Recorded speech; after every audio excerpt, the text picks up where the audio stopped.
Broadcasting live, this is KMA Talk Radio. Life, liberty, and the pursuit of fine cigars. I like to smoke them like the Winston Churchill, like John Kennedy, yeah. Remember Coach Red Auerbach, smoked up for victory, yeah. Well, you can take my wife, you can take my car, but you can't take my big cigar. My cigar. Good morning to all our loyal listeners, libertarians, and lovers of the leaf. Honest Abe here with KMA Talk Radio, episode number 401. That's right, 401. Here with my trusty crew, the Italian scallion himself, Paul DeGrasso. I don't feel like that's catching on. Oh, I love the Italian scallion. I told you we should have went with pumpkin spice. Pumpkin spice. I think I like that. That's why he doesn't want to pick it. And that would be our Southpaw from South Philly, Alex Tavella. What's up, gentlemen? Good morning. Good morning. Are we over our Thanksgiving Day food coma? Or what do you call it? What do you call it when you zone out in Thanksgiving? I didn't even get one. You didn't? What was that, Paul? So I'm in South Carolina, in Charleston, outside of Charleston, at my father-in-law's house where we do Thanksgiving every year. You know, you've traveled a whole lot during COVID. Well, but only to family members that we know are also taking the same precautions. Well, and Disney, but sure, I guess I have. Yeah, sure, because you're taking great precautions at Disney. I was wearing a mask. I was Purelling. Sure. So how'd that beard work with that mask? Not great. Yeah, not great. It doesn't. So, Abe, you probably know this, or maybe you don't. I don't know. But when we all sat down at Thanksgiving dinner, we had to feed the baby and get Axel to eat. And Axel's a difficult eater. He used to be the greatest eater in the world. The last 2 or 3 months of his life, he just doesn't eat. He hates food. And for a while, we were just like, listen, he'll eat when he's hungry, but he could go 4 days without food. So really, kind of yeah, he's crazy, and he gets irritable, so he gets hangry. So we can let him, like everybody says, just listen. He'll eat when he's hungry, so put it in front of him for a period of time, then take it away, and then next meal, put it in front. But he gets so irritable and angry, he turns into like Mr. Hyde. So we kind of have to give him a Snicker bar then. Yeah, I've thought about it. He always wants candy, so we. It's a process feeding him anyway. So everybody was eating dinner, and Axel was eating, and Eli was eating, and my wife and I didn't have plates yet. And then when the baby was finished eating, Stephanie started eating. Everybody, by the time I started eating, everybody was washing dishes and putting food away. And I was like, wait, hold on, before you put that away, let me just take a scoop of potatoes. Let me just do. So I ate cold Thanksgiving dinner. Welcome to fatherhood, my man. Yeah, and I really didn't eat like I normally do. That's the one day of the year where you kind of, stuff yourself a little bit, maybe feel a little sick after dinner. But I didn't really get any of that. And we haven't had leftovers yet, but I'm looking forward to lunch today. We're going to do a nice little leftover turkey sandwich. Leftovers are half of Thanksgiving, turkey clubs Yeah. Yeah, I think they're better. I love leftovers to begin with, so right. I'll enjoy it. Maybe I'll stuff myself today. The question I have for all our viewers today is, I really like an honest reply. How many of you out there will Al Bundy yourself in front of a couch while guests are over, or you're at a guest house? Now, Paul, I totally got to believe that you were willing to unbutton your pants. Well, I haven't been wearing pants with a button really since COVID. Are you at the point of elastic now? Yeah, so I have. Wow. So Old Navy sells these pants that look like khakis, but they have elastic at the top and a drawstring. And a string. Yes, I have a pair. But they look like khakis. So yes, my wife bought me 5 pairs of them. So I have 5 different colors. So I've been wearing those. But I could do a whole progression thesis on the evolution of obesity, right? And you're at stage 4 now. When you start getting the elastic pants, that's stage 4 out of a 6-stage process. Well, here's the thing. We already have a plan to get back in shape. So, we will do that. You and about 97% of America come to Yeah, the old plan. Listen, I've been a relatively thin guy the majority of my life. I've had my ups and downs, but this is by far the heaviest I've ever been. And it's Yeah, me too. uncomfortable. Me too. It's uncomfortable. Like I feel tired all the time, and I really think it's because of the extra weight. My back hurts. So I really think it's because of the extra weight. Yeah. Yeah. Jim Miller's acting like he's better than us. He's never done the Al Bundy thing before. Paul used to do it in the studio. Paul would never put. No, well, you put your hand down, but you unbutton your pants during the show. Yeah, that's true. Especially when we had bagels, because I can't control myself when there's bagels and I'm around you guys, because I don't really care. Like, you're not going to say anything if I have 3 bagels. So there were times I've had 3 bagels in front of you and Adam, and I had to unbutton my jeans. He'll sit there. He would, Alex. He'd sit there in the studio and he would unbutton his pants.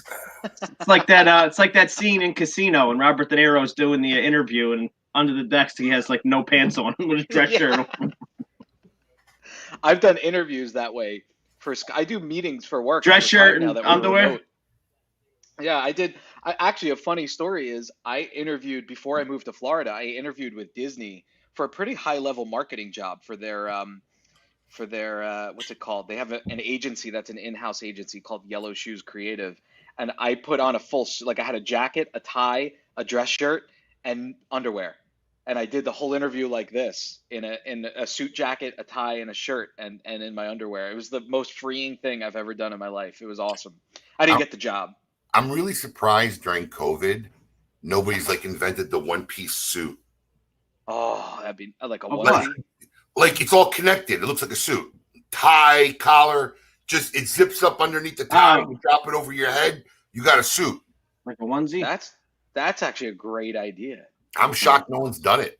I'm pretty sure I can't fit into any. I probably have. I threw out a lot of suits or donated a lot of suits when I moved here because obviously I wasn't going to wear a suit every day in Florida.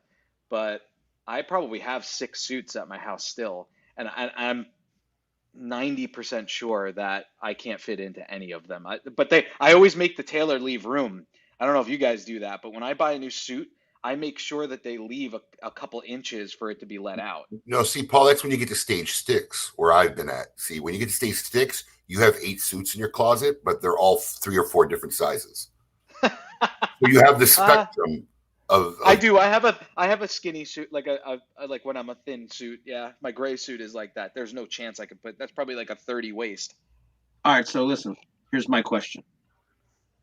Do you guys? This is me. It's what I do. I don't know if it's just a me thing, but do you have shirts in your closet that you refuse to throw away as motivation that one day you'll fit back into them? I have a whole wardrobe. Since I was about 12 years old. Still, I'm getting back into this shirt. My 12-year-old shirt. Right. I'm going to get back into this. Listen to me. My first girlfriend, so like my first like legitimate girlfriend, I think it was junior year in high school. Her mom got me a sweater for Christmas, a nice sweater, name brand. I can't remember what it was, and it stayed in that name brand box and whatever for years. I think I moved away from home when I finally threw that box out. Never got in that sweater once. Right. Yeah, it's depressing sometimes. Well, I have the eternal chase for 300. I haven't been below 300 since I was a junior in high school. Oh, I thought you were when we first met. I thought when you the lowest I got to was 318 when I got married. Okay. Yeah, you look good in your wedding pictures. Actually, I have to say. But it's all in perspective too, because you're a big guy to begin with. So when you're thin, you're still a big guy. There's such a thing as big boned. I mean, no one's ever gonna say that's a small dude, no matter what I weigh. Right, absolutely. Right. Yeah, but yeah, the eternal chase for 300. But I'm gonna call it now on KMA Radio. 2021 is the year. What do we have a date? No. You should set a date. Set a month. No. Set a deadline. 2021. I just did. Now, what do you mean? There's 365 days in a year. 120 pounds. That's still. The first 50 sheds like water. Okay, like water, Mr. Water. But no, that's my goal. 2021, it's going to happen. And I'll throw the most epic party. Like the last epic party I threw was my 30th birthday.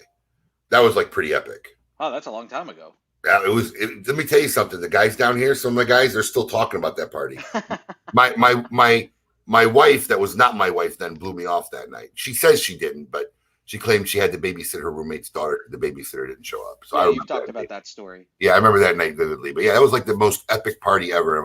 If I reach that 300 pinnacle, I'm going to throw a huge. I can't wait. I've never been to one of your epic parties. I didn't know you when you were 30. Well, I throw the Great Smoke every year. That's a pretty epic party. Oh, those are pretty fun. I'm actually really looking forward to this year's Great Smoke. I don't know. Well, we can talk. Should I be there? Oh yeah. Can I be there? Yeah, absolutely. That's allowed? Oh yeah. I'll be there. Man, we're gonna put you to work. You'll be on the can calls. Yes, man. Let's go. Yes. Hi, Mrs. Paul. Can I take you on it? Dude, I'm a great CSR. I might not want to do too well. You make me sit there full time. You get rid of this gig. Listen, we've already sold hundreds and hundreds of tickets. So these parties in the boxes are going to be going out all over the country in February. But we started working on the set, which is kind of bringing it to life, actually seeing the sets now being designed and what's going to be the background for the show. And we've seen now the producers layout of the floor and where the big boom cam is going to be, where the trail hanging cam is going to be, where the two floor guys. Now it's like real. It's getting there, man. It's getting there. My only like major fear is a technical issue of the day, but there's nothing you can do about that, man. We're rolling the dice. Yeah, listen, worst come to worst, we'll get them phones out and just keep going. One way or another, it's going out. Hold on, I have a picture of the party in the box, I think. Yeah, here it is. I want to show it because it's pretty epic, actually. Oh yeah, we got the 40 cigars listed out there now, so they're all like listed on a website. I mean, there are 40, that's cool. They are 40 top-notch cigars, and we're still doing deals. Like I said, I've been working with this sausage company. I mentioned it in La Zona Palooza. They're coming out with this world premiere, this Wagyu, certain kind of sausage they've never made before. So we're trying to work with them so that we can get one of these sausages in everybody's box and hopefully do like the world premiere during the Great Smoke. It's Abe Froman you're working with, right? Abe Froman from Chicago, see? But yeah. You know his sausage guy? Oh, yeah. He's legendary. Paul is clearly not in on the joke. I mean, please tell me you didn't miss the reference there. I think I did. Abe Froman, Sausage King, Chicago? No? Okay. What is that from now? Let our loyal listeners fill you in. Dude. Really? Seriously? Seriously? Are you Googling it? Oh, Ferris Bueller. Oh, yes, I do remember Abe Froman, the Sausage King of Chicago. There you go, everybody. Oh, now Curtis is making me feel. Yeah, they're all wowing you now, Paul. Right. So I'm going to talk about this first on KMA Talk Radio, and I'll make a post later. But very early this morning, like before I woke up, look what I managed to earn this morning. Here we go. Oh, boy. Hold it up higher. Oh, boy. Is that Alex? Yeah? Yes, that is me. About what? There it is. Talk about it. Yes, we can talk about it. About an individual employee, right, who is basically the bottleneck of the entire company, who 29 out of 30 times I would have won this bet. So we got a lot going on today. Cigar, the month is going out. Doesn't matter. It's a Saturday. It's Black Friday sale. He committed to getting here at 6 a.m., right? Okay. Now, the guy doesn't even usually get here. The guy doesn't usually get here at 8 a.m., let alone 6 a.m. So I said, there's no chance that he gets here before 6:30. That was I figured this is my William Cooper Stone Cold Lead lock of the week. Listen, in my mind. I said give me till 6:20. Right. The guy shows up at 5:58 for some odd fucking reason. And wow. I just add another bill to the list. It's not my first. It won't be my last. There we go. No, I checked Abe's text messages. I said, you better not have coerced this bet or did some behind-the-scenes shit. Yeah, he for offered people, him something. For any of our fans who are new and don't know, what I like to do, because growing up, it's such a common phrase amongst friends. You want to bet? You want to bet? So I would win all these you want to bets and never have nothing to show for it. So a few years ago, I started this thing now. When you lose a bet to me, you have to sign the bill. I was right and you were wrong. These are all fun. There's a couple of 50s in there too, right? That was the best one. This is my favorite one. Abe, you were right. This is a guy who was a matron d' of an establishment here in Florida who opened the restaurant up. And I made him a bet what year the restaurant opened up. And he was there. Oh, he was there when it opened? He opened the restaurant up. He was there the day it opened. Oh, my God. He trained it, but was there when they built it. And I moved to Florida in 1998. And my friends took me out to dinner there the first week I was here. So I told them the place opened it had to be open in 1998. They're like, no, we didn't open until 1999. I said, dude, I will give you a 10-1 bet, but you got to bet a minimum of $50. And he bet me and he lost. He called the owner. Wow. That's embarrassing. This is my favorite one. That's embarrassing. Is that restaurant still in existence? Yeah, it's Rachel's. Oh, really? Yeah. Wow. Rachel. You know, I used to live almost walking distance to Rachel's, and I still have never gone. Oh, we'll take you guys to dinner there. It's really good dinner. Does Paul have any bills? I don't know, Paul. Do you have any in this collection? I think I have 2. I'll tell you what pains me more than losing. What pains me more than losing, and the whole signing thing, is a couple weeks ago we were going to bet, and I would have been right, but I didn't have the balls to bet. No balls, no glory. Pains me more just as much as signing a bill. Yep, me too. There's been a couple that I would have been right. Right, on. when you're like, I was ballless, right? I've bet Abe 3 times. One of the 3 we called it a draw, but the other 2 I lost. Draw's not bad. Draw's not bad. Don't tell me the Kiss one was the draw. Yeah, we decided with oh, that was a cop out. You lost that one. See, that was going to say, because Abe is such a manipulator, there are no draws. He always, even when it's like he agrees. draw. Yeah. Not only did Paul lose that one, I think we talked about it on KMA. Everybody agreed with me that Paul lost that one. I mean, he lost it, but he was hanging on to some thread of something. Some technicality of some sort. Totally lost it. He can't let it go. No. I should have never brought it up. I'm gonna get text messages all week about it. You know, you probably still owe me that $1. Also, Jeff Walsh wants to make you a bet for tonight's fight with Tyson. Oh, that's good. Who do you? I mean, are you watching the fight, Paul? I think my father-in-law does want to watch it, so I think we might get the pay-per-view. It's $50. We have it. We have it at both the shops. No cover. Yes, we do. Yeah, I'm in Charleston.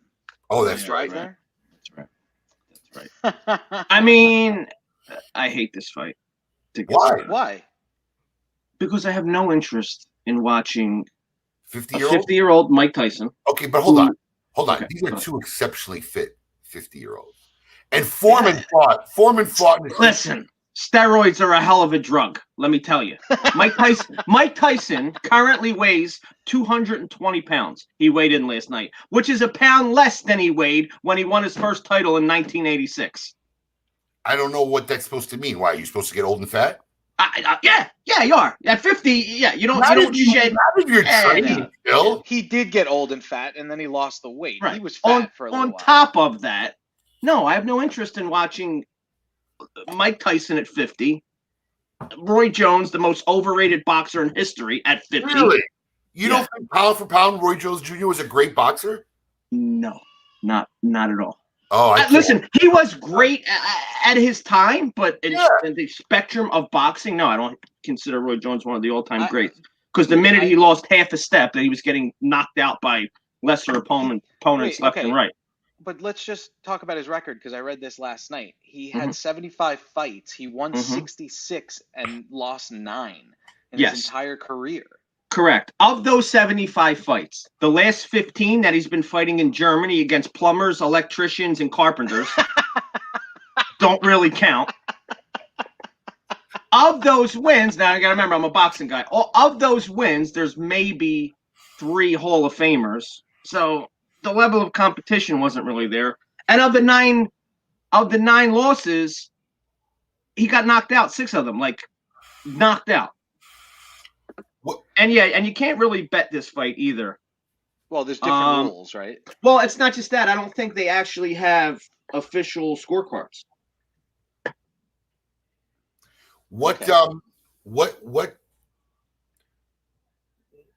are they playing like a normal, like how many rounds? Is this like a normal bout? No, 8 No. rounds, and they're 2-minute rounds. 2 minutes instead of 3 minutes. Yeah, because they're 50.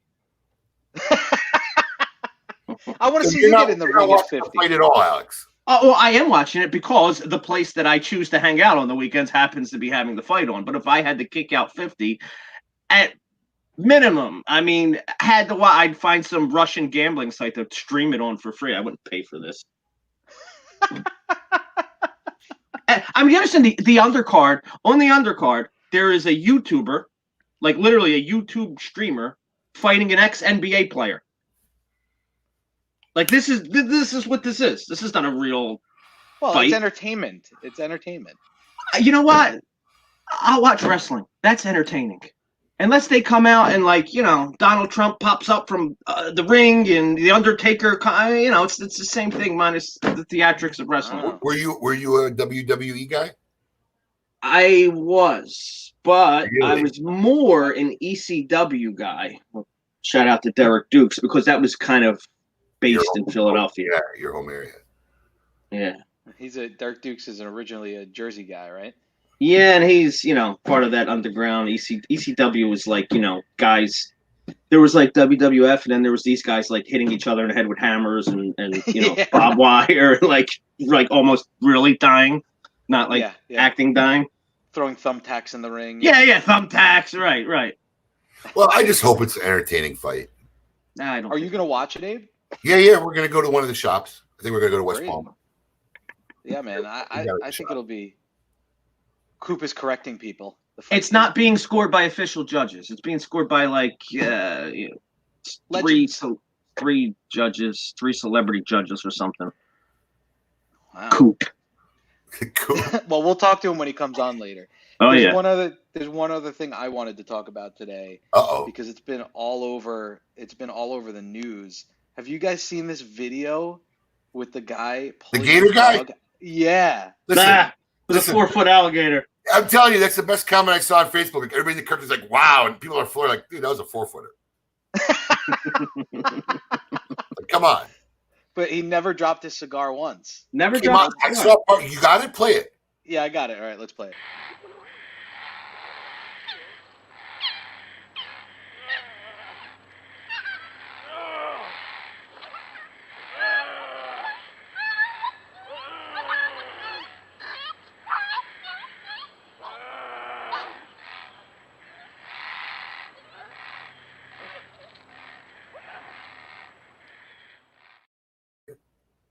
Then he has to take his hands out of the gator's mouth. Well, that's the trick. Getting your hands out before it can snap Right. down on him. Right. Well, so he had more damage to his hands than the dog had to its body.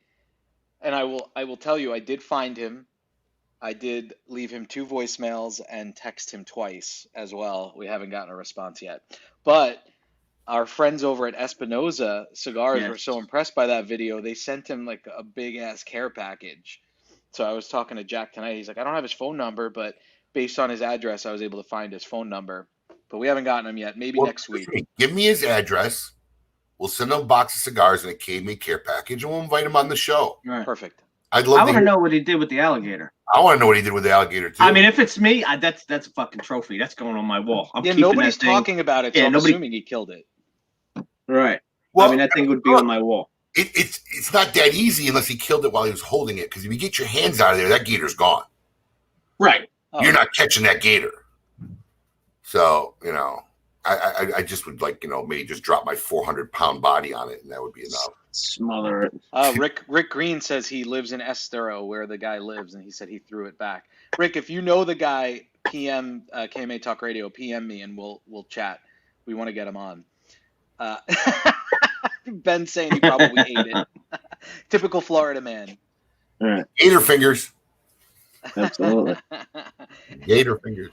I feel like AJ Smokes would be a guy that would probably cut that thing up and grill it that night. Vinny's wrestled gators. Yeah, Vinny's a gator guy. He hangs with those gators. Hold Oh, on you a don't know second. this? Vinny and Del Rey? Hold on. No, Vinny is friends. Go ahead. I'll let Abe tell it. Well, I don't know who he's friends with, but Vinny is like, who's that guy that died from the Stingray? Steve Irwin. Yeah. Vinny's like Steve Irwin, dude. He wrestled But gators. no, Vinny, Snake, you know that. he's a snake wrangler. Yeah, you know that. What was the guys? They had a TV show like the Gator Boys or something. Billy Swan. Yeah. Vinny's like friends with those guys. He goes out Isn't there. Vinny from Brooklyn? Vinny hates the police. Let's not get into Vinny's. He's such an anomaly. You know what? We should get Vinny on the show once. That's what I said earlier. He's like the weirdest guy. Like he's got the mafia friends. He's got the Gator friends. Yeah, he's such a strange guy. Yeah, he's so many angles to Vinny. He knows a lot of the pro ball players that I know from my time in the independent leagues. He's like, oh yeah, I knew Gary Carter. I'm like, what? How did you know Gary Carter? He knows a lot of people, man. And he's just an odd guy, man. You know, remember, that's how we got Big Time Tommy on the show. Yeah, and Sal Valentinetti. So Big Time Tommy now, from what I understand, is coming out with his own cigar made by Asylum. Yes, I heard about it. That's yeah. Weird.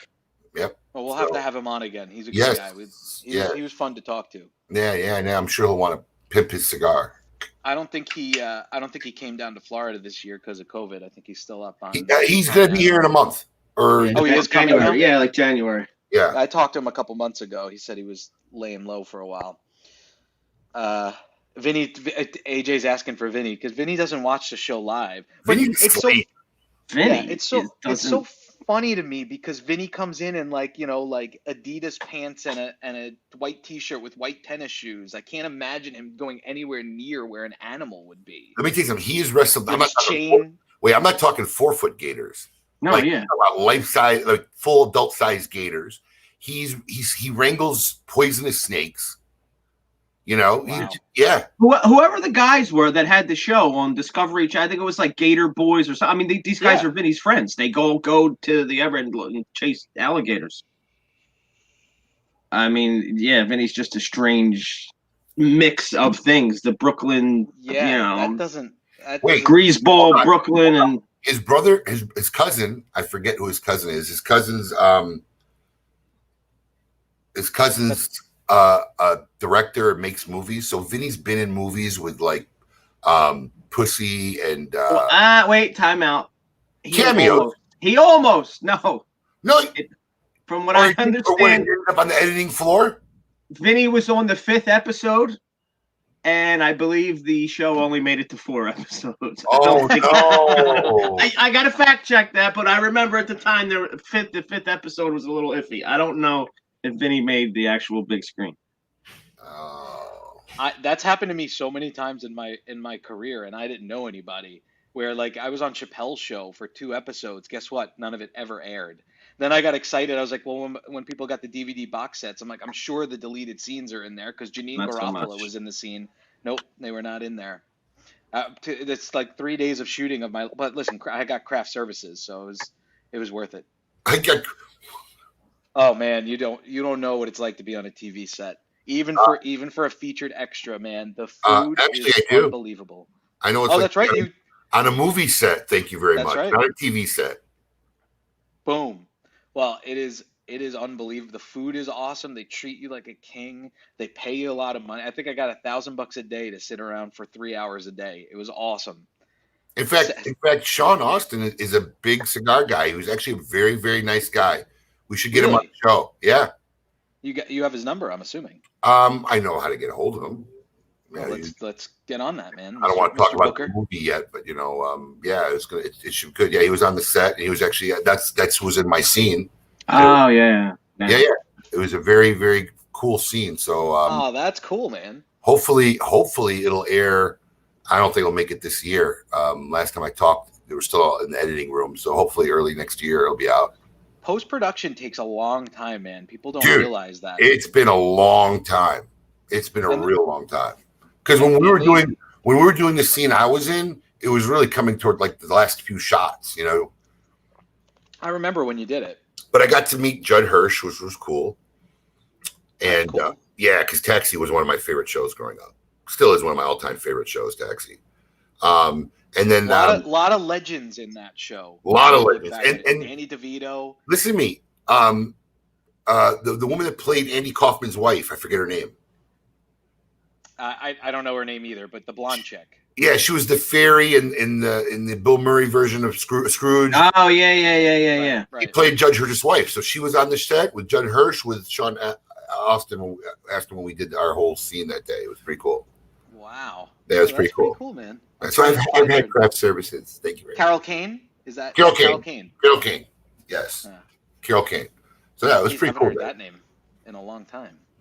But it'll be good for the cigar industry. It's a very cigar centric show. There were a bunch of other guys in the scene with me. I think it was Jeff Borchwitz from Corona was in it. Ryan Leeds from Empire Cigars. Christian Aroa. Eric Espinosa. Oh wow. Trying to think who else. I feel like I'm forgetting somebody, but yeah, it was a fun day. I used to love Taxi as a kid. It was on Nick at Night. I didn't see it when it was originally airing, obviously, because I'm a young man. But I used to love the opening to Taxi because the 59th Street Bridge is like when you're a local New Yorker, especially a bridge and tunnel guy, that you go out of your way to take the 59th Street Bridge, so you don't have to pay for the tunnel or any of the other bridges because it's free. So that's where all the taxis go. That's why it was the opening of that scene. But what a epic movie song, no lyrics, nothing, simple tune, and like you can never forget that intro to Taxi. Do do do do do do do do do do do do do do do. I mean, it's great. It's great. It was a good show too, though. Do you know Danny what Danny DeVito's one of my heroes. First, role was? Was it in One Flew Over the Cuckoo's Nest? I Mm. think I knew that. Which, by the way, young Danny DeVito is weird looking, and he's very, very. That's another movie that all these comedy legends are in. Yeah. I mean, Jack Nicholson, that was probably his biggest role up to that point. At that point, sure, yeah, absolutely. Classic. That is a great movie. My wife, actually, it's funny because we brought that movie up last night, sitting in front of the fire smoking cigars in Charleston while we were freezing our asses off. It was 58 degrees. Oh. I quoted something, put it in the basket, Chief, or one of the quotes from the movie. Yeah. I like to bet my sister-in-law and my wife what if they know what something's from. And Do you make them sign a bill? Do you make them sign a bill? I mean, they never pay me, so if they did pay me, yeah, I would make them sign the damn bill. But nobody knew, and my wife told me that she never saw One Flew Over the Cuckoo's Nest or Shawshank Redemption, and I'm like, this marriage cannot continue until we watch those. So last night it got too late, but One Flew Over the Cuckoo's Nest, I can understand. Shawshank Redemption, I feel like, is on one channel or another at every given second on TV. Some channel right now is playing Shawshank Redemption. It's like The Godfather. It's always It's on just somewhere. always on. Yes. Yeah. I don't know how she hasn't seen it, but I quoted that too. I was like, "Get busy living or get busy dying." And I was like, "If you guys can tell me what movie that's from, I'll give you all the money that's in my wallet. I don't know what's in there. It might be like $40, but I'll give you all." They couldn't. They were guessing ridiculous, stupid movies. I can never do quotes with my wife because she doesn't know anything. But does she watch the movies at least? I will tell you, there's not a week that goes by where there's some classic movie reference. I'm like, you don't get it, and it pains me. And I think there was a Facebook post about this. Like, I'm not the only guy out there. Like, when my wife doesn't know, how have you existed and not seen this movie? Maybe that's why our wives get along, because. So what I can do with my wife though is my wife's really good when we're watching a movie. I'm like, who is that? Where is that person from? And she always knows. Like, I used to be good at that. I'm getting really, really bad now. Like I used to always win at that. Now, that's I old gotta age. ask her, I'm like, who is that? Because I don't see it anymore. I just started watching Sherlock Holmes on Netflix, which, by the way, oddly enough, I've never realized until recently, I'm a huge Sherlock Holmes fan. And I've always been, one of the first books I remember reading as a kid was The Hounds of Bakersfield. So, yeah. I watched all the Robert Downey Jr. movies. I loved Elementary on TV. And now it never dawned upon me. Click. Yeah, that I was such a Sherlock Holmes fan because I really am a hardcore Sherlock Holmes fan. So, I read now the books as a kid, and that's actually a good. There's a collected works of the Sherlock Holmes stories. It's this thick, but for your daughter that's getting into that type of literature, it's double column reading. It's not easy, but I read those as probably at 9 or 10 years old. Awesome stories. I mean, glued to the pages reading. Well, doesn't now happen to me one of my things is I want to go to 221B Baker Street, which is technically not really the address, but they've made it like the official address of that street now. Is it official? Yeah. Yeah, it's like the Sherlock Holmes Museum there. Because that's You know what's so random? The guy from that video just texted me. no. Get out of here. Maybe we can get him Oh, on what an is hour that? too. Paul, hello. Come on. Let's read the damn text, will you? Oh, he said, well, I sent him a text last night that said, is this the Richard Wilbanks who saved his dog from the gator? And he just texted me back, it is. Yeah, and Very laconic of him. and I'm asking him now. I'm sorry. I'm trying to do a show and text this guy right now. I don't think this guy's going to have the capability of getting on the radio show at this He moment. has a smartphone. That's all he needs. Yeah, and a little direction. that's funny. But anyway, so I'm watching this episode, and it's got another great actor from I forget his name. He's really, really good from Lord of the Rings and the first season of Fargo. But I'm watching this, and I'm like 3 episodes in before I realize that Sherlock Holmes is Doctor Strange from the Avengers. Like I didn't catch it. It's Cumberbatch, and I didn't even catch it. Like Benedict Cumberbatch. yeah, I don't know how I missed it. I mean, of course, being British and having long black locks threw me off a little bit, but Jesus, I'm getting like really bad at that. He's it's funny. I watched a Benedict Cumberbatch movie this weekend too, but it was the new Grinch animated series or movie. But he's in it too. He does a good American accent too, by the way. Speaking of movies, I'm curious. Are they like hoarding all the releases that were going to come out in the last year? Is it all going to come out at once? Some of them are going to still be released digitally where you have to pay. Like that's what Disney's been doing where But they haven't you have started Disney that Plus. yet. I figured they would have started. No, they did. Mulan was released and you had to pay like an extra $25. Okay, so listen, I may have seen 4 or 5 of them. Yeah, Universal. Dude, there's like there would have been like 60 new movies out. 80 movies out by now. Hey, can we bring this guy on now? I know we have Ian waiting, but he's Bring him available on. now. Absolutely. What's his name? Richard Wilbanks. I love this. We've got an exclusive here. I'll be extremely more impressed if he remembers what cigar he was smoking when he went down. He'll know. A guy that holds a cigar in his mouth while he's rescuing his dog from a gator. He knows what cigar he's smoking. He knows what bundle it is. Now, exactly, that's the question. What do you Oh, guys it's a think bundle. before he comes It's out? some kind of bundle. I say machine made. I think so too. Yeah. I don't think it's anything. I think it's mass market. So do you have a pick? Garcia Vega. No. What's the Fuente bundle? Are you talking about Quorum? Quorum. That's J.C. Newman. J.C. Newman. I was going to say a J.C. Newman cigar. I'm going Quorum. $2 to $3 stick. So you think it's cigar shop cigar? Who? You. Me? I mean, Quorum's a bundle. You can order it anywhere. It's a bundle you're not going to find at a convenience store. So you're thinking like I'm thinking it's White Owl, cigar. Garcia Vega. It could be. Let's see. Watch him say Padron. I'll fall out of my chair. Absolutely. Well, he didn't let it drop, so maybe it was something worth holding on to. Yeah, but you know what? I remember my grandfather used to smoke like bundle cigars. What were they? No. That wasn't my Italian grandfather. It was my German grandfather. What was it? Did they make a Romeo and Julieta machine-made cigar? Like a cheapo? I know he smoked Garcia Vegas, but I just remember him. He would be washing the boat and getting soaking wet with the water splashing back on him and still have the cigar and it would stay lit. I mean, he just always had a cigar in his mouth. My mom's dad. And he never smoked expensive cigars unless somebody gave them to him. And he had money.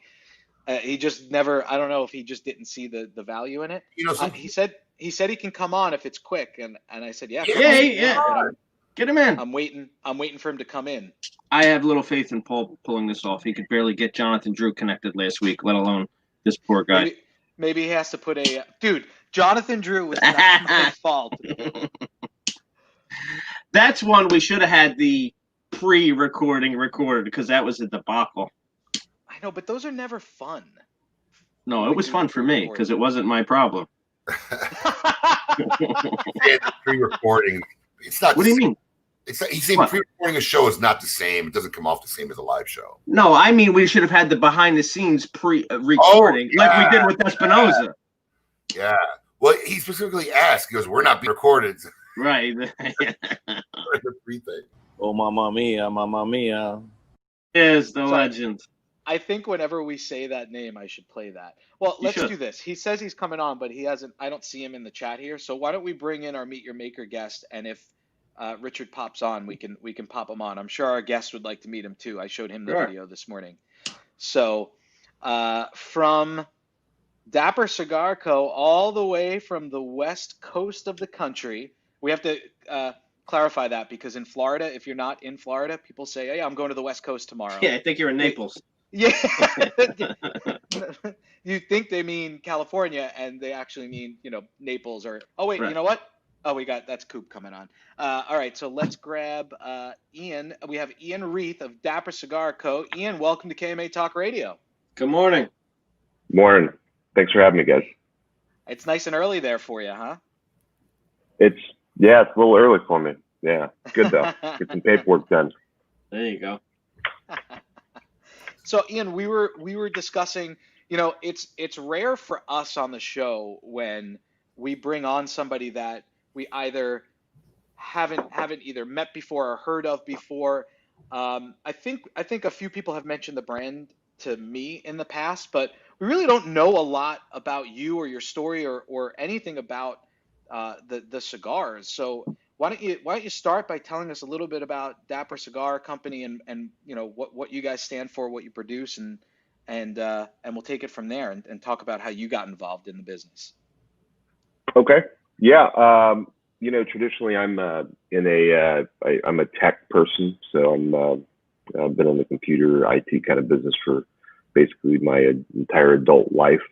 Based out in California. I'm actually in Central California, Fresno, California, right in the middle of the state. I got into cigars probably during college, maybe my sophomore or junior year. I was working throughout going to college, and I just a buddy of mine just kind of got me to go to a cigar lounge, and I was working, going to school, so it was a real stressful kind of time for me, and I just really dug and loved the cigar culture, cigar stores. And, probably after about 4 or 5 years, 6 years of going to cigar stores pretty religiously, a couple times a week, 2 or 3 times a week, I decided that I wanted to see what it'd take to kind of make some cigars and maybe just make one cigar or two, and see what that whole process was like. And in about 2012, 2012 is when I started to go down to Nicaragua, Esteli, Nicaragua, to specifically learn a little bit more about tobacco and cigar industry. And officially, I think it was 2014, January 1st, 2014 is when I actually filed my company, Dapper Cigar Company, and that's when I kind of got serious about it. So when you were going down, go ahead, Dave. Go ahead. You down in Nicaragua as part of a cigar group, or did you go specifically to learn about cigars? That was my question. I did. I've gone on a couple manufacturer trips. I've gone to the Drew Estate one way back then. I've also gone separately for just checking out factories. But then shortly after that, I began just going down there either by myself or with a friend that was kind of interested or had some time off and wanted to check it out. I've been to both. I've been to manufacturer trips, but I kind of just really snuck in on the manufacturer trips just to kind of see what was going on and see how they were making cigars at their particular factories. Were you thinking at the time that you might want to do this crazy thing, or were you just kind of going down there just to see what it was like? And no, absolutely. Yeah, I was. I really wanted to just kind of make one cigar, which sounds kind of, trivial, but I really wanted to do it correctly. I wanted to, I wanted to make a cigar that would look like it should sit on a store shelf. I'm going to interrupt you for one second because we have Richard Wilbanks with us, the brave man that saved his dog from the gator in Estero, Florida. Richard, welcome to KMA Talk Radio. Good morning. So we have one question for you because we are a cigar-centric show, sir. What was the cigar that you had in your mouth while you were bravely saving Gunner from that gator? Good job, Paul.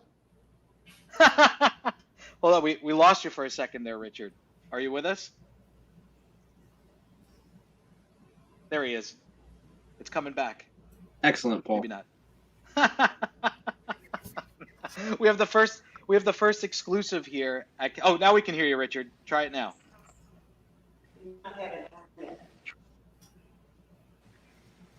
Fantastic, Paul. All right, so we will come back to Richard. Can you hear us, Richard?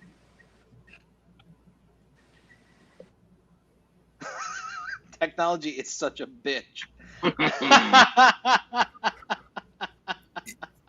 You get an IT specialist on. Right. We should have asked him to do it.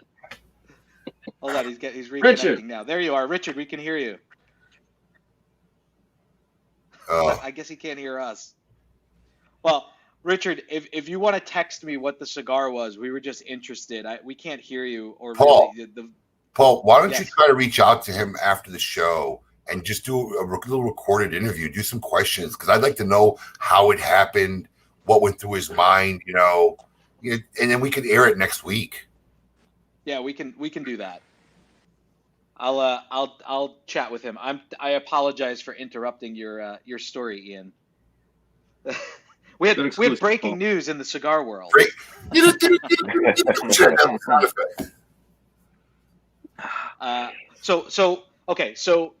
So you're going down to Nicaragua. You're looking at one. You're thinking about making like your kind of like yourself, your own little small batch to have kind of thing. Yeah, exactly. I just thought, mind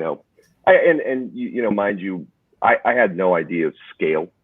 So, I oftentimes I would go down there and I would just try to, I want to make some cigars, and they obviously a lot of people try to take advantage of you, and it's just the common question is, well, how many cigars do you want to make? I don't know, how about 1,000, and they're like, 1,000, I don't know about that, and so I initially started making about 10,000 cigars, and 5,000 in the first batch.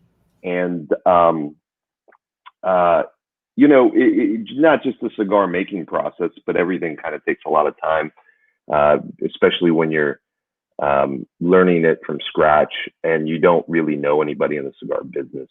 Like printing bands is actually, you would think that would be something kind of like logical.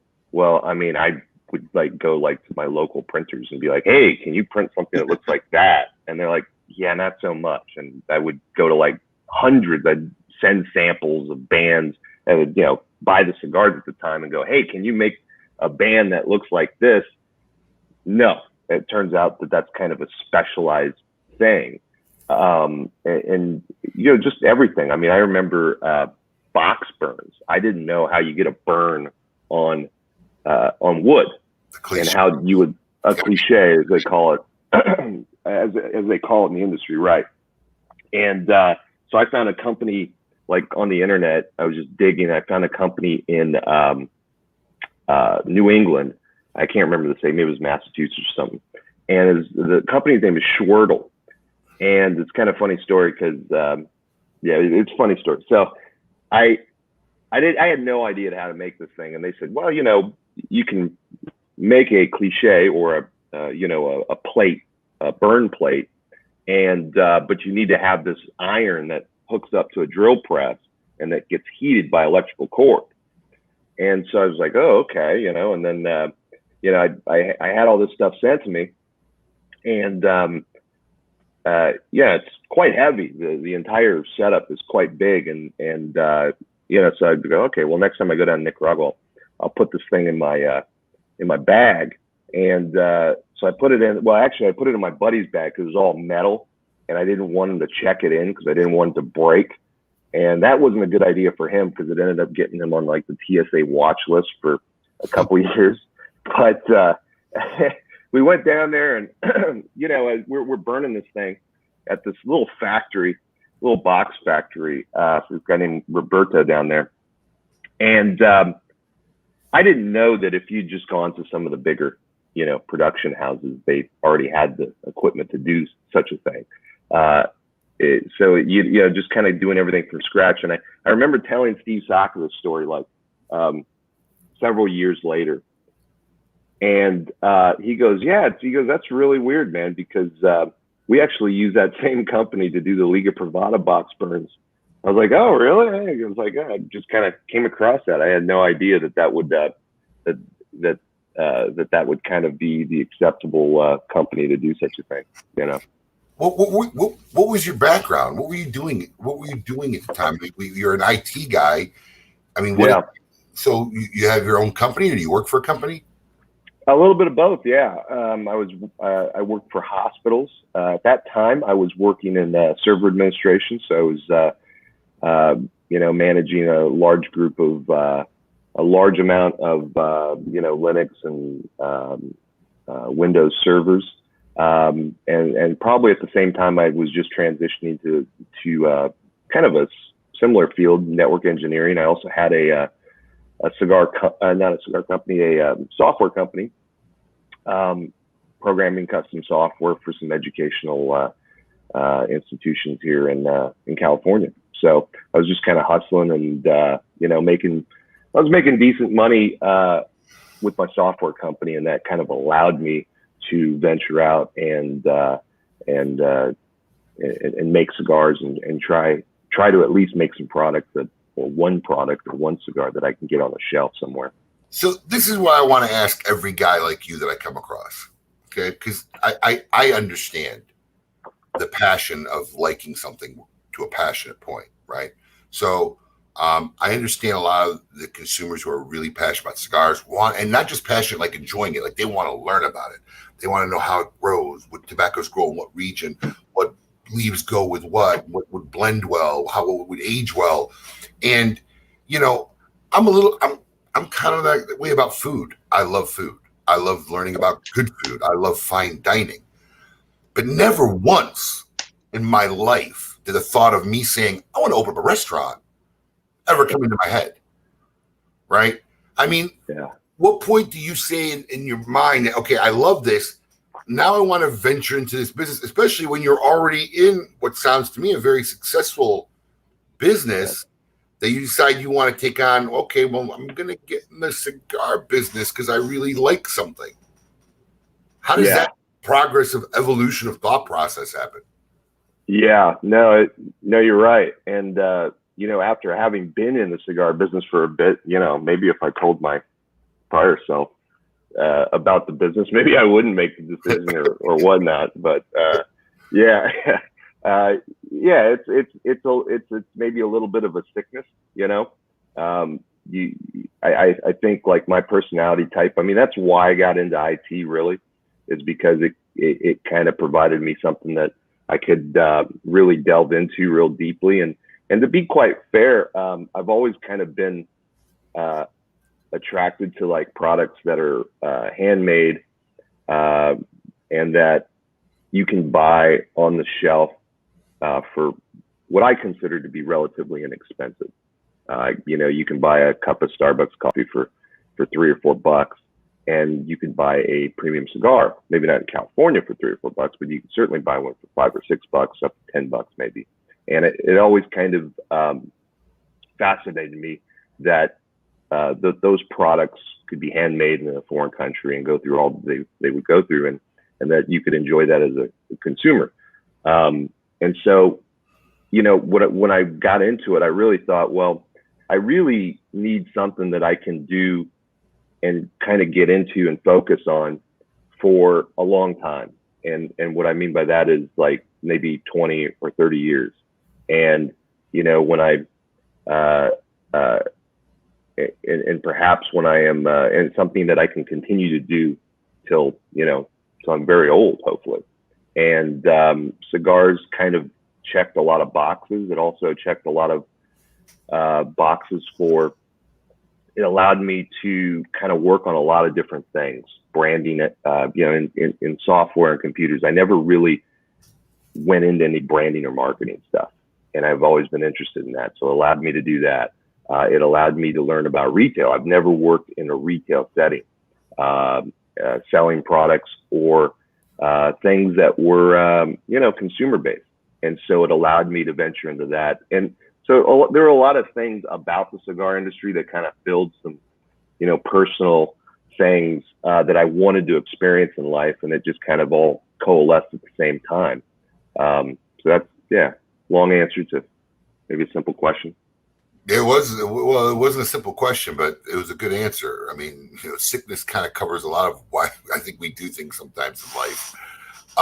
Right. We have to take a short break, but to all our fans out there, stick around. We're going to have more with Ian. We're going to find out more about his cigars, where they're made, what they consist of, what kind of people would like them, where you can find them after the break. And of course, always our buddy, William Cooper, will be on in an hour too. Stick around. Keep it lit. Hola a todos, mi nombre es Elmer Suárez, de La Flor de Copán en Honduras. My name is Ernesto Kranwinkel and I'm from La Romana, Dominican Republic. Hola, mi nombre es Diana, soy de Manizales, Colombia. Díaz, Freddy Molina desde Estelí, Nicaragua. Hola amigos, saludos a todos. María Santis, orgullosa de ser puertorriqueña. Cheers, I'm Oliver, I'm from London, England. I love H. Upmann Añejo. My favorite H. Upmann Dominican cigar is the H. Upmann Banker. My favorite H. Upmann cigar is the Hermannsbach. My favorite H. Upmann is the H. Upmann by A.J. Fernandez. Mi cigarro favorito es H. Upmann Española. I highly recommend you try the H. Upmann 175th anniversary, awarded number 10 cigar of 2019. One world together with H. Upmann. Surgeon General warning: cigars are not a safe alternative to cigarettes.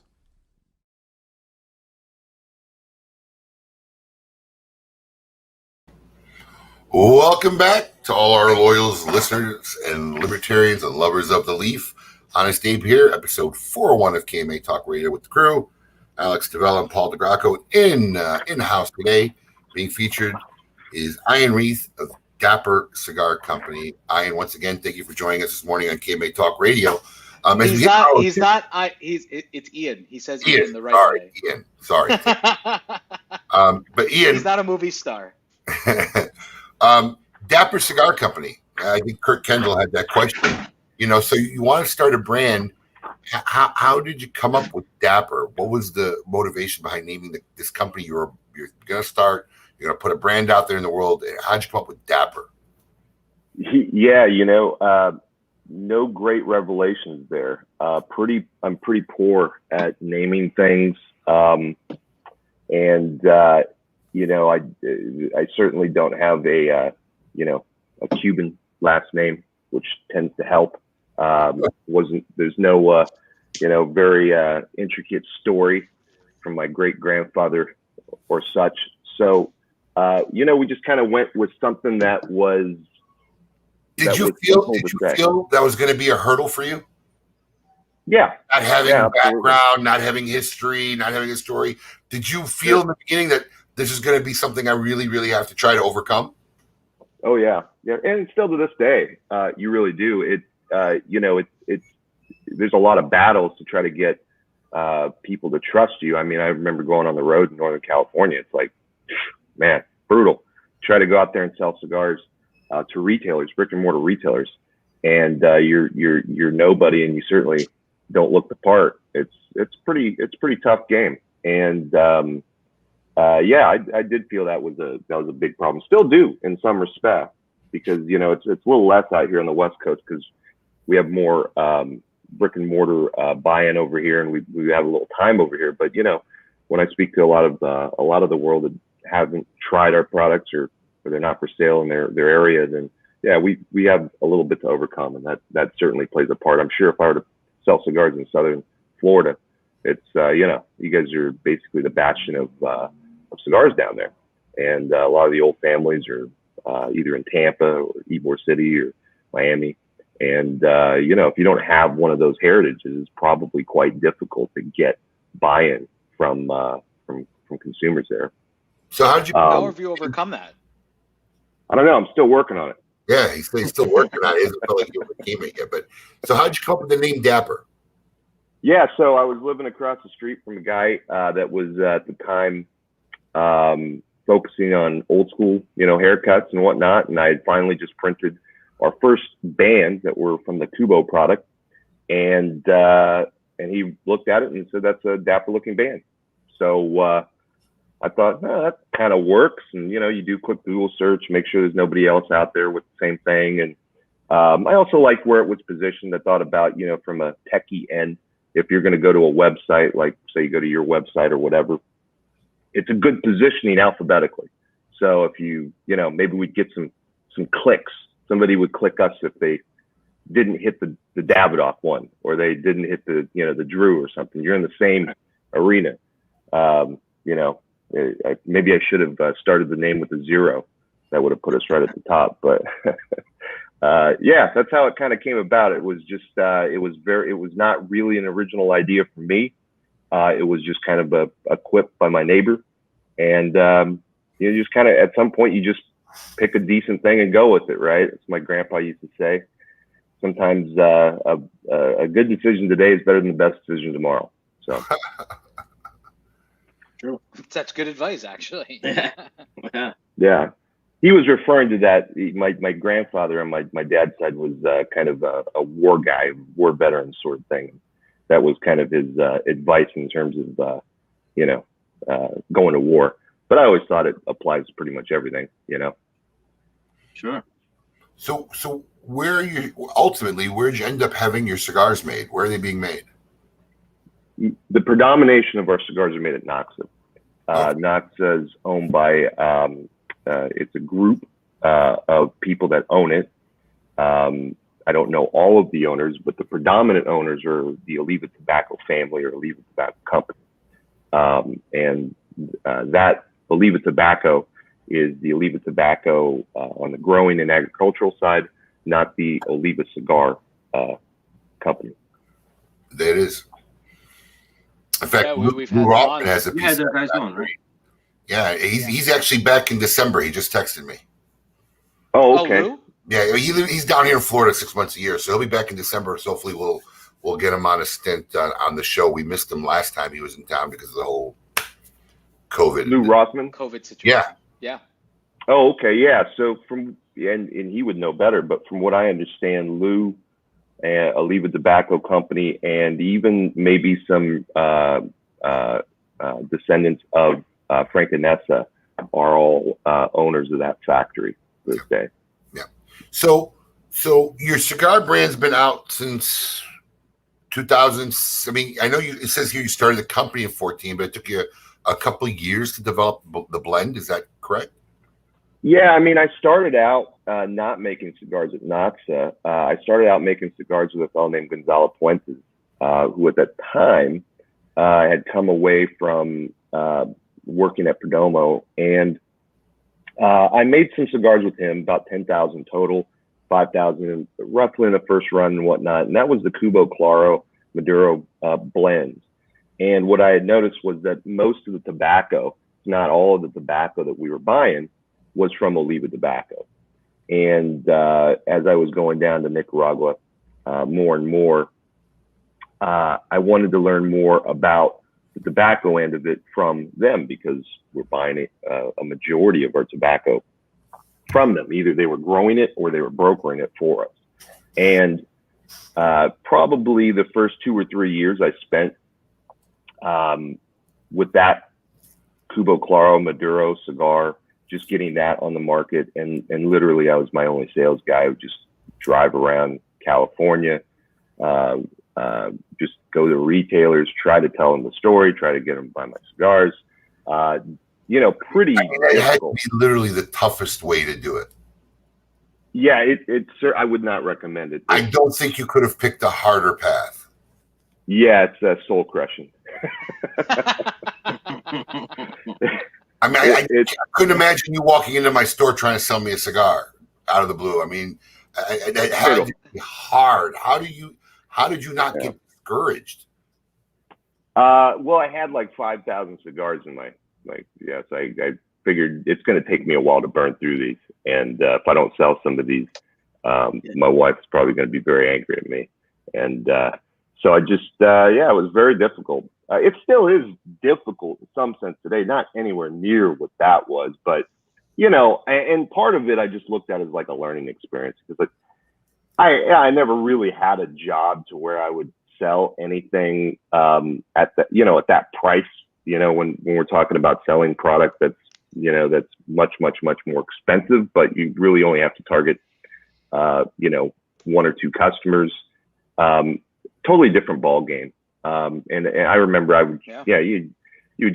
I'd build my list of store managers, and I would talk to a lot of reps on the road, a lot of brokers. I became friends with lots of brokers on the road because they're the guys essentially selling most of the product out there, and try to get tips from them. And you would ask, you maybe take a broker to dinner, and you go, hey man, what am I doing right? What am I doing wrong? And they'll tell you, oh well, you got to go talk to this guy because this guy, he likes new brands.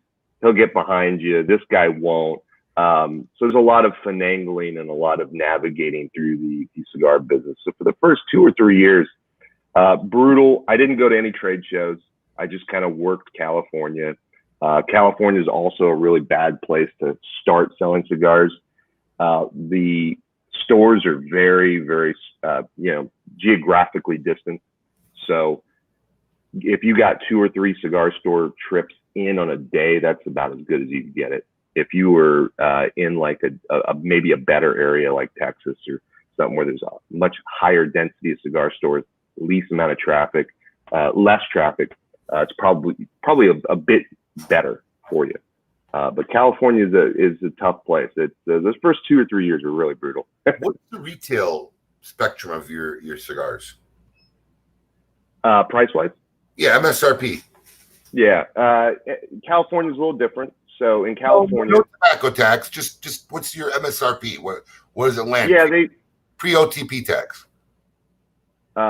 Pre-OTP, it's probably anywhere from 9 to 14, depending on the cigar. Yeah, it's expensive. It's not a cigar price. No, and maybe they go to I've seen them. It really depends if you're keystoning it.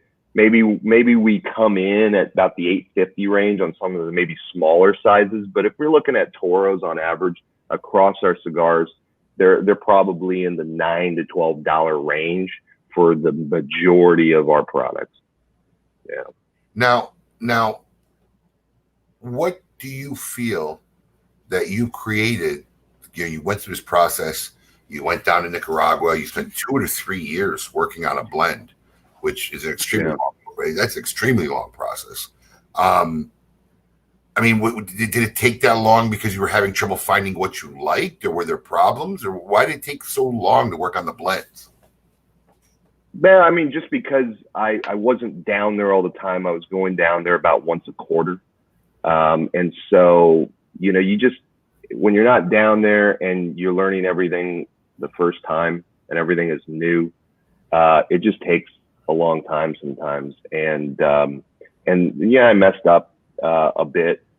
We used some product that was not good. So we had a batch of cigars that was really bad. It just took me a bit. I wasn't down there full time. And I in all honesty, I just tried to kind of get it too right. I didn't, I was very hesitant about putting something out that I wasn't 100% on board with. And, things probably took a turn 2 or 3 years into it. I was actually looking for Connecticut broadleaf, and buying Connecticut broadleaf as somebody that's not in the industry is very difficult. You're a low man on the pole. Yeah, I'm no man on the Yeah, pole. you're literally no man on the pole, really. Yeah. Yeah, and it was actually through that experience of buying or attempting to buy Connecticut broadleaf that I became very good friends with a fellow named Gus Cuda, or Gustavo Cuda. And he works for Oliva Tobacco in Nicaragua. He's their main production manager there.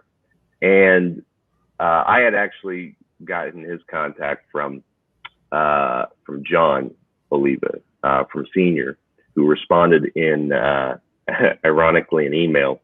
And I showed up kind of at Prosa Nixa down there, which is their sorting facility and processing facility in Esteli, and looking for basically broadleaf, not knowing that I really could buy any. But Gus took about 20 or 30 minutes explaining to me just why I can't buy any. And I'm just telling you, no, he took the time and courtesy to actually teach you something. Yeah, he told me no. Yeah, in 3 different ways, basically. It was kind of humorous, filled with some explicitives, or I should say. And ironically, I kind of left a little bit beat up, you know, when you really want to buy a product that you think is going to help you get to a certain profile of cigars, and broadleaf certainly does. It's got that unmistakable flavor and aroma, but to be quite frank, what Gus told me too at the time was you really need to use other leaf. You're not at the point where you should be using broadleaf, and that was actually very good advice. And what he did was he showed me why I couldn't buy it, and I came back to California pretty bummed. And I basically, to be honest, I just wrote him a letter, and I sent it to the Tampa office. I just said, hey, I really appreciate your time, and you're right. I appreciate the advice, maybe one of these days I'll get to the position where I could purchase some broadleaf for you. And that was it. And so I spent the next 6 months to a year out there, continuing to sell, continue to try to make new cigars. And one of these days, out of the blue, like it had to be a year later, I get a call from Tampa, and I'm actually at a bar. I think I'm having a beer with a buddy of mine or something, and I get a call from Tampa, and I pick up the phone, and it's like, hey, Ian. He still calls me Ian, so don't worry about the Ian I don't thing. feel so bad now.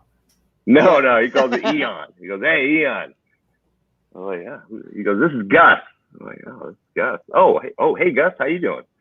He goes, hey, man, I got your letter. It's like, shit, man, I sent that like a year ago.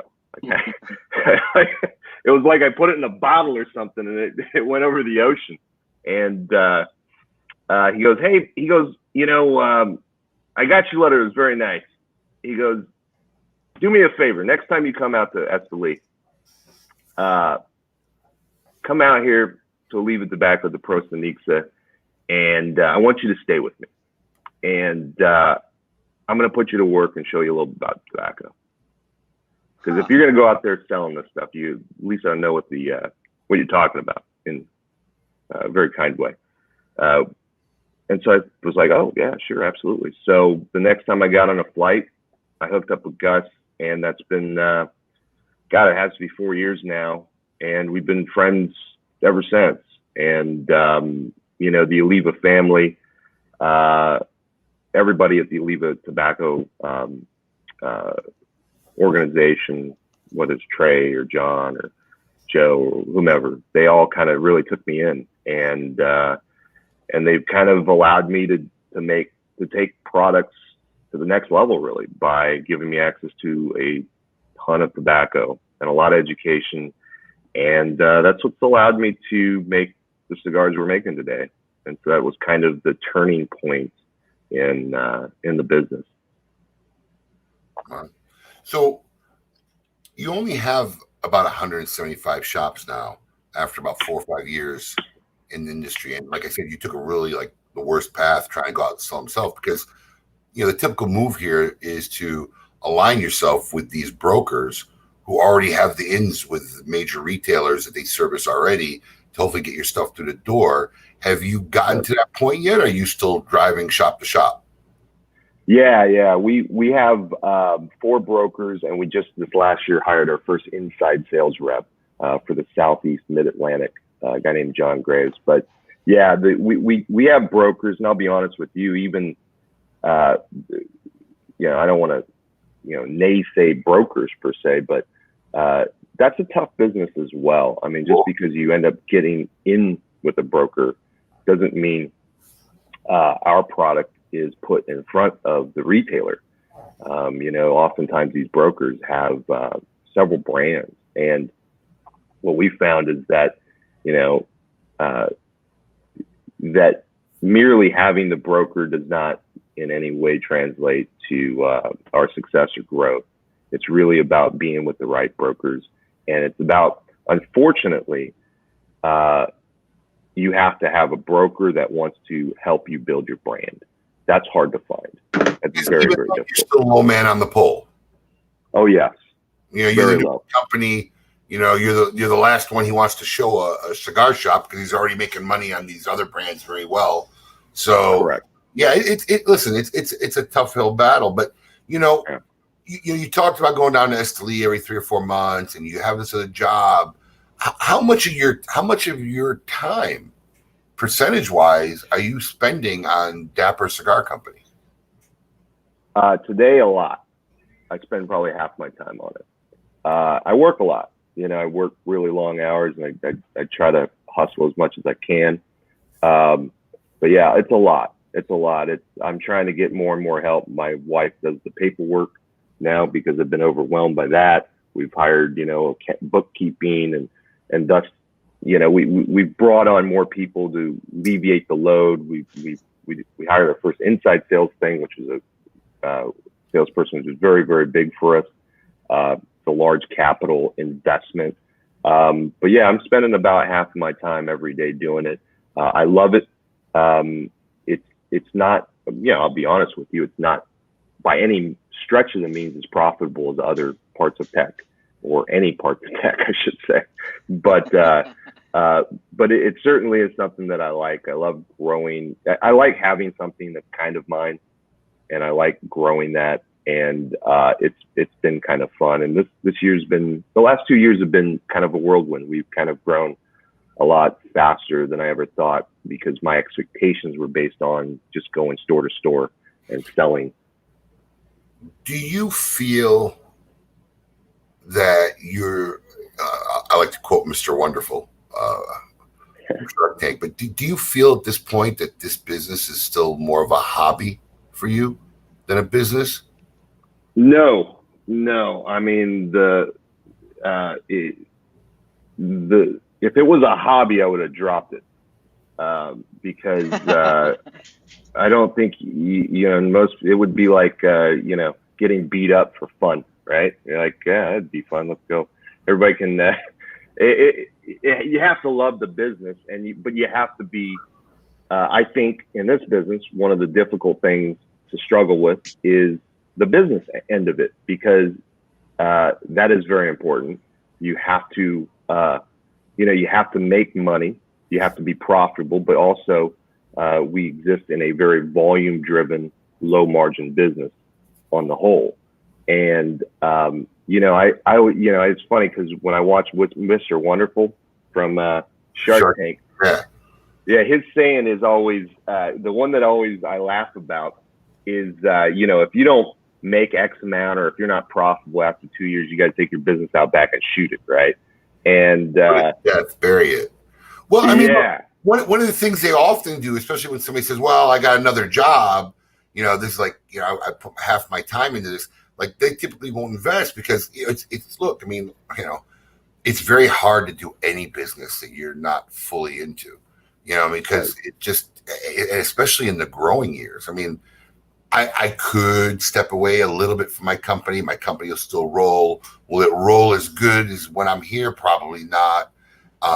Will it evolve as well when I'm not here? Probably not. But I'm at the stage of my career where the machine will roll with or without me at this point, But in the early years, man, it's like all in 120%. So I struggle and try to even imagine what it's like trying to build a company. And, you have this other thing that, you say, well, I can still only put 50% of my time in. It's got to be hard.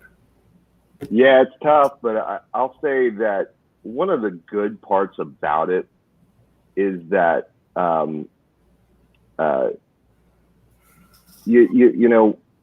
part of the reason why I've done it part-time is that I've never wanted to take money from people, investors wise.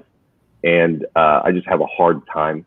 I've been offered quite large sums of money, but I never felt comfortable with the idea of borrowing money from people because it just didn't set well with me. Like maybe I respect it too much per se.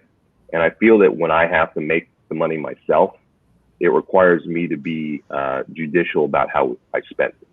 And it just feels, maybe it's just a small mindset that I'm in.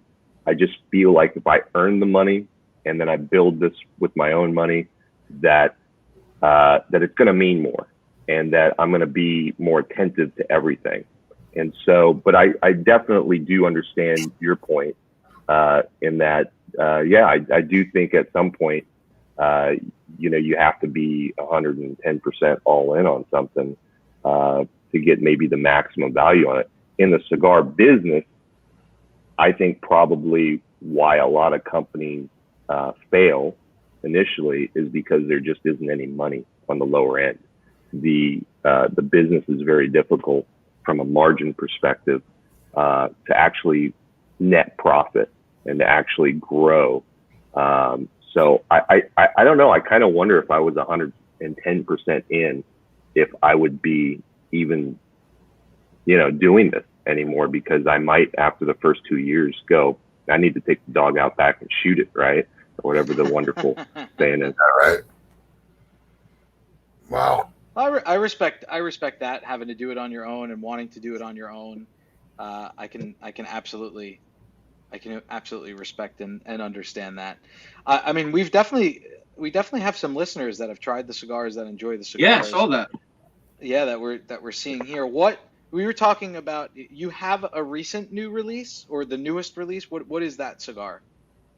Yeah, we have a cigar that we came out with called Despolito, and it's a purple band. Actually, I'm smoking one right now. I don't know if you can see that. And that one just came out. We just started shipping this one probably about a month ago, maybe 3 weeks ago.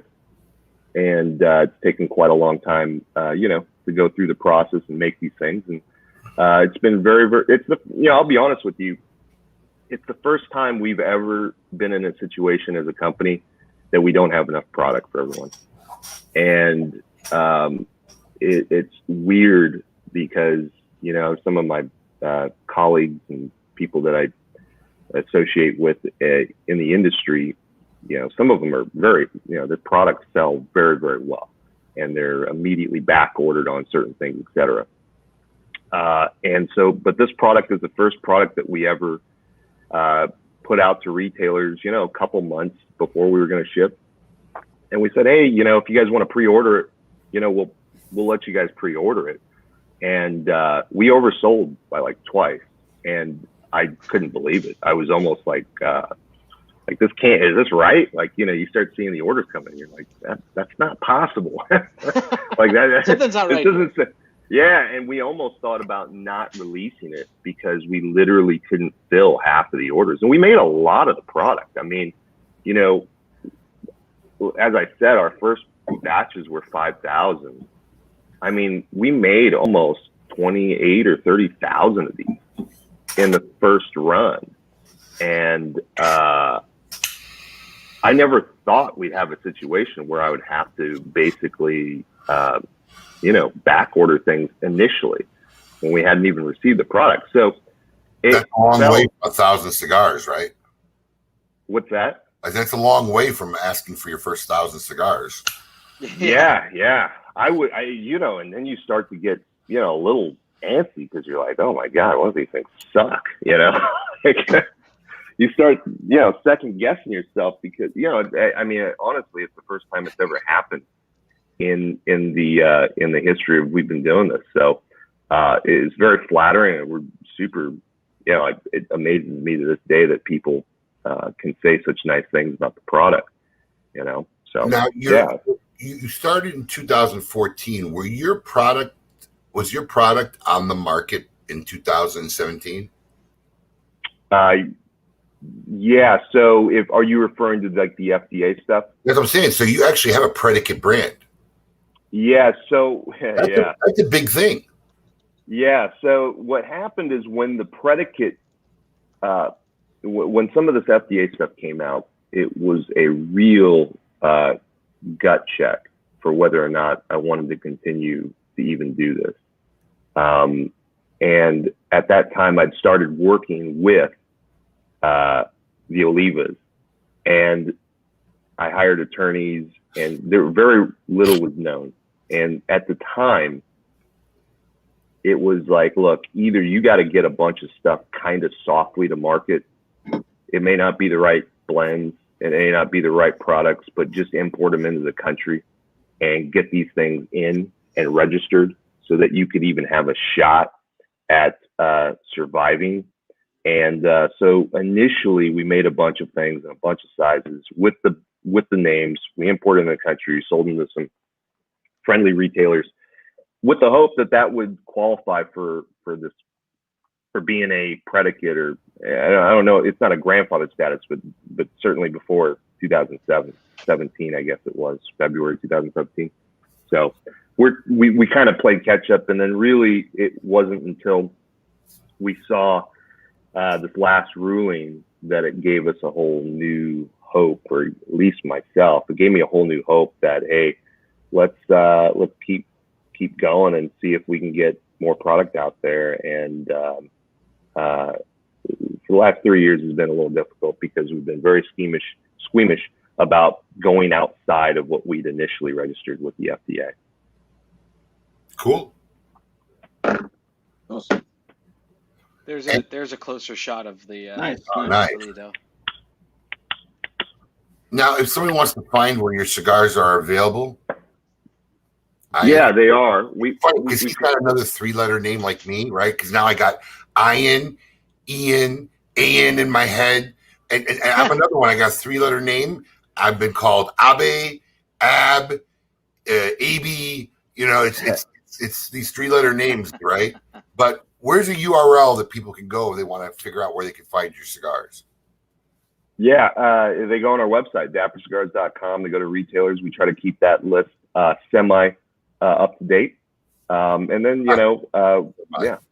It's that staffing, right? Semi. I'm sorry? I said it's that staffing, right?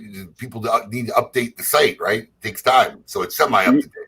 Yeah, it's semi up to date. We try to update it once a week or so, but we've been bringing on a lot of retailers, so it's been interesting. Yeah. Well, good. Paul's is it's that time. Is Coop around? It is that time. Are we gonna guess? Are we gonna guess where's Coop? Yeah, where in the world is William Cooper right now? Where's I'm Coop? looking San at Diego. So I say he's in the living room lounge. I'm going for the library. And let's see if any of our listeners have any comments. Where do you think Coop is?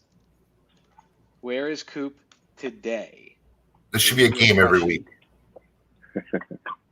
Actually, we probably can make it into. He needs more variants because I only know 4. Yeah, right. All right, so Randy Bush is saying he's in the parlor. Chrissy is. I think that's what I'm calling the parlor, right? The living room lounge, the parlor. Yeah, that's the parlor. I'm in the parlor this week. Wow, Alan Rubin really. Oh Jesus, we just lost Coop. He just disappeared. Of course you did. Now, of course. He's switching it. He's switching it up. It's gonna be something new. Because he just disconnected himself. Yeah, he's switching up. Alan Rubin. Who cares what Alan Rubin said? What did Alan Rubin say? The fake Alan Rubin, by the way. He said on their side of the road, because Coop had car trouble that he posted on Facebook. Here's Coop. He's coming in now. Right. They're saying in the studio. Casey is saying. So we have a lot of guesses. All right, here we go. Where is Coop? Koopaloop, where are you at? I'm in the studio, Garage. aka garage. The garage? Garage. I was gonna say garage. That was it. Yeah. But That's we're the still best bet, but he's got a Cigar Coop banner. We're still Yes. we're doing heavy investigation into some of the streaming problems we've had. So we're gonna stay here at least until we isolate what the problem is. Unfortunately. So it's not just the quality of the Wi-Fi? No, we're not getting what we're paying for, is what I'm being told. So yeah, I mean, you guys were very helpful after the show last week. So we're the old dupe. They duped you, man. They dropped your didn't tell you. Well, my son knows a lot more about this stuff than me, is been on the warpath. It's been holiday week, unfortunately, so we haven't been able to resolve it totally yet. Wow. But It's how's it still- going, the Ian? audio's Good to still see. a little clicky. Yeah. Yeah, we're trying. We're trying. So what's the scoop, Coop? It actually was a busy news week, considering it was a short week. And I'll kind of kick it off. This was kind of, I would say, not the biggest secret going around. I was starting to hear about it at the beginning of the week. But there was a press release that came out yesterday from Miami Cigar and Company. And the press release basically said is Miami Cigar and Company is going to be going through a restructuring of its sales force, and there's going to be changes. What they didn't say basically is salespeople were being let go. That's, and what I've been told is a large amount of their sales force is being let go as of January 1st. So that's a huge announcement coming from them right now. Miami Cigars, huh? Yeah, Yeah. I just saw that yesterday. Yeah. I missed it. Yeah, so I mean, I've gotten at least 3 people who confirmed they're gone. It's not something you can call up and say who's been let go because there's HR issues, but I have been told it's a large amount of the sales force. There's a major restructuring of the business model coming in January, and we're going to have to see what all that means and how it's going to flush out. As you know, Miami has they distribute their own brands. Most notably, people know Nestor Miranda, Tatiana, Don Lino, and they're also the U.S. distributor for La Aurora and Toscano. So now, with a reduced sales force, what does it mean? They're going to go in-house. What's going to happen with those relationships? There's a lot of unanswered questions right now that we're going to have to wait and see with. But let me ask a question about brands like Toscano and Tatiana and stuff like that. Abe, are those just like staples that you always have in there anyway? Like, does a sales rep necessarily like upsell you on those products, or are those just staples that you would always have anyway? Listen, in today's environment, there is no staples. I mean, what staples, what sells. I mean, there's a handful. I could count on my 2 hands of what I would consider like staple brands that any legitimate cigar shop's got to have. Otherwise, I go Really? Okay. Right. Okay. But the relationship with the reps and the buyers, and it's more so the guys that work the floor every day. I seldom talk to a rep anymore because I got buyers that do that, and their dialogue, unless we're planning a big release or a launch or something special, is more relevant with my guys on the floor who interact with the consumers all day. Right. So, yeah, I mean, that's interesting move, and I didn't hear about it. I missed it yesterday. So that's it's typically a sign of some internal turmoil. Yeah. Either a power move or something, and it's not in my opinion, it's not a good sign. So it'll be interesting to see what happens with them in 2021. Yeah, Abe. I mean, I would agree 1,000% on that. And obviously, something like that. The Miami and La Aurora relationship has been one that's been around years. I mean, that's a very strong relationship. I can't see La Aurora signing off on a move like this without they would have to sign off on such a move, or something's going on internally. with those relationships. Where Well, it's funny because La Aurora, basically, as far as I'm concerned, is kind of non-existent. They kind of let Miami run it here, and I'm pretty sure in the Leone family, their premium cigar division is like the scraps on the floor of a dinner table, right? So when you consider the conglomerate of what that family owns and possesses, but maybe they want to get more involved. Who knows? Maybe now they want to have involvement. It's to me, this is the news of some kind of really internal conflict that's going on. Yeah, I would definitely agree with you on that. There's got to be more at play here. Like when you make that's a major change you're making right now. But whether it's COVID, I can't say this is all COVID driven. I really can't. There's got to be more to it, is what I'm saying with that, to make such a move. Yeah. I mean, we saw this with LaFleur earlier in the year, but they kind of just reduced the sales force, and I could see smaller sales teams becoming more of the model in the next couple of years. That I can see.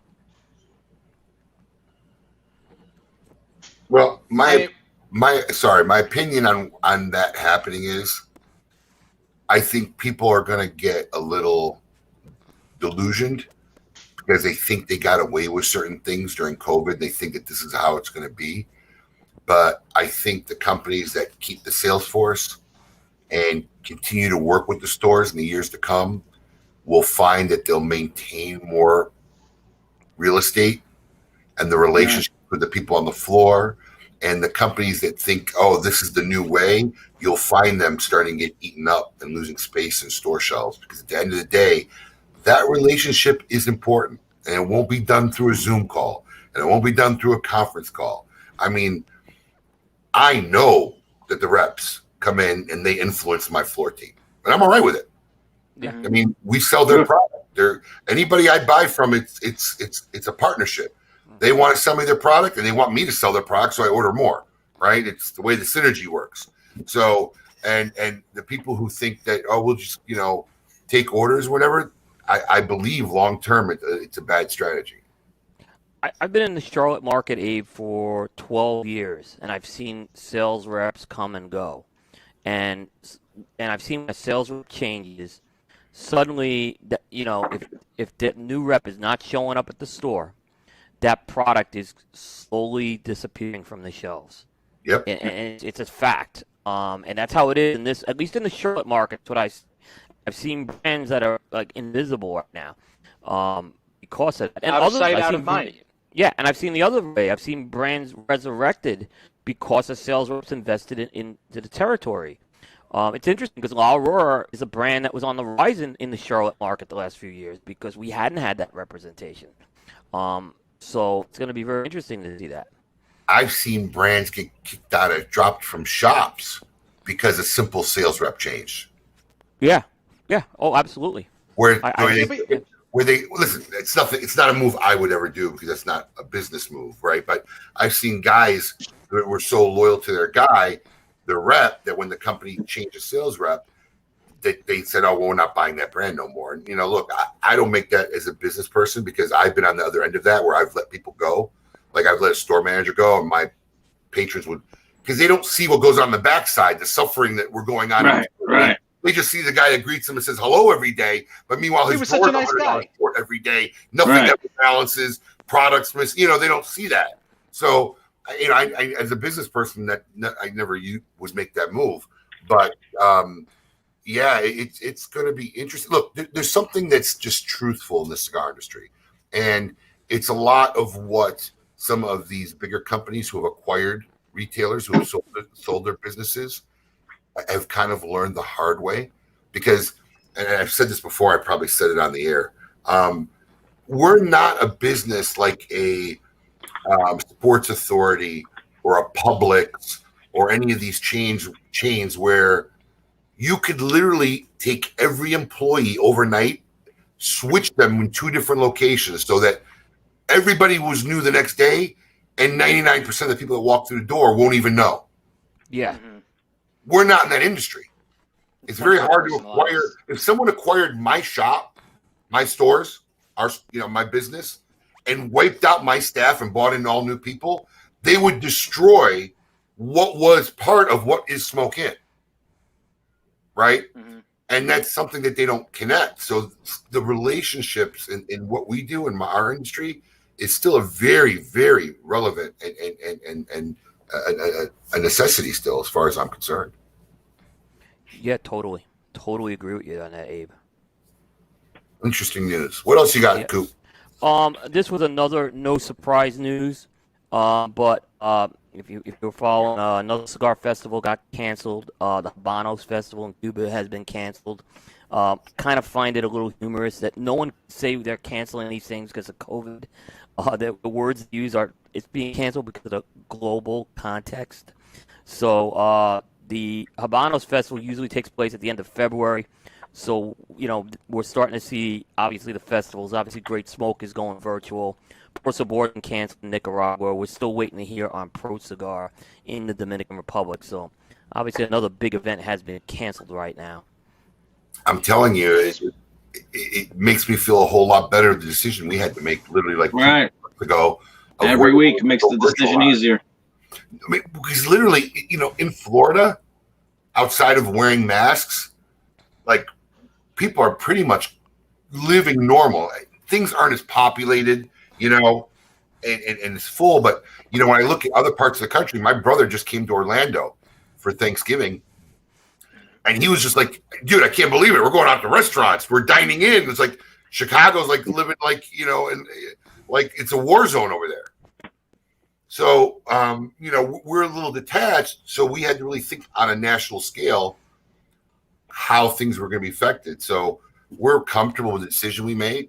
We're working hard, and we're going to try to make history and make the Great Smoke 2021 one of the most incredible events this industry's ever seen. If you're out there and you're listening and you haven't got your ticket, I don't know what you're waiting for. Go to thegreatsmoke.com. Get your party in a box. That alone is probably the best holiday gift you can get anybody, and it's a steal. The only downside is that it won't come till February. But there are 40 top-notch premium cigars, none of our house brands, no fillers, and all that there, and probably some extra stuff by the time we start shipping them. It's delivered to your door for $169. And then you get to still be part of an epic event on February 20th. So praying every day we pull it off. Absolutely.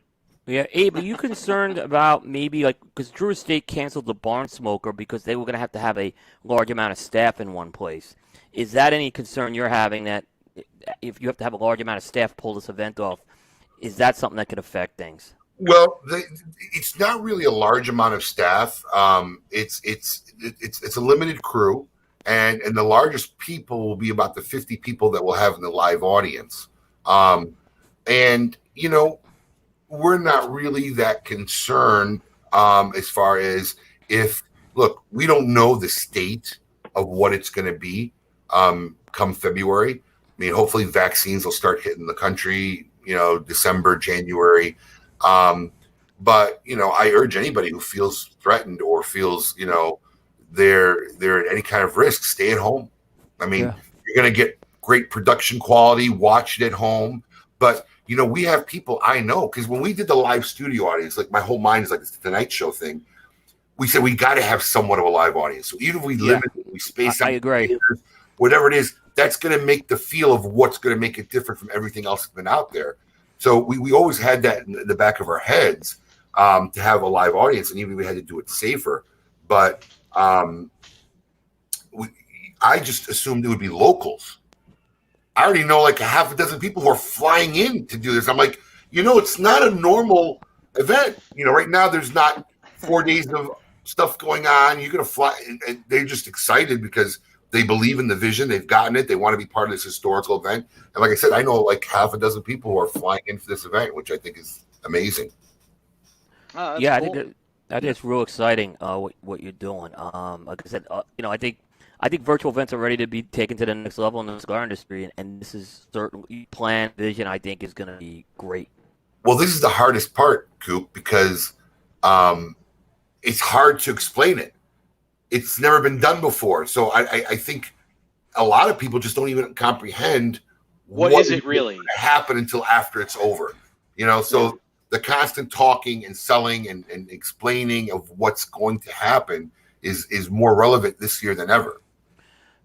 Yeah, see, I've been a little critical of some of the replacement virtual events that I've seen in the cigar industry because to me they just seem like Zoomcasts, like Herf's. That's what they are. They're awful. They're just a Zoomcast. But right, and what I've heard with your vision, there's an entertainment aspect that's going to be brought in here, and that's always been I think what KMA's been about and what the Great Smoke's about, and I think that's going to be I think your difference maker there that you're going to see as opposed to just having so and so from a brand on to talk. I think there's a huge difference plus the production.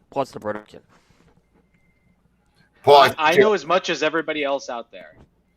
Paul, I sent you a picture if you can get it up when you can. Listen, okay, I will. It's not just it's the depth, right? So we're having these sets built, and we hired a real deal production team. I mean, these guys have done the Golden Globes, Kings of Comedy. So the whole thing is to take the Tonight Show concept with a little telethon concept, a little QV concept, and if we pull it off, it'd be really cool. But we do have entertainers. We got some industry legends that are going to be live in the studio. Each of one of these who have really been commissioned to make a awesome TGS limited release from them. So I my only fear, and like better than anybody, Coop, is to have a technical issue. And that's That's if you got a production crew there's the official mock-up of the set. Holy cow! Oh yeah.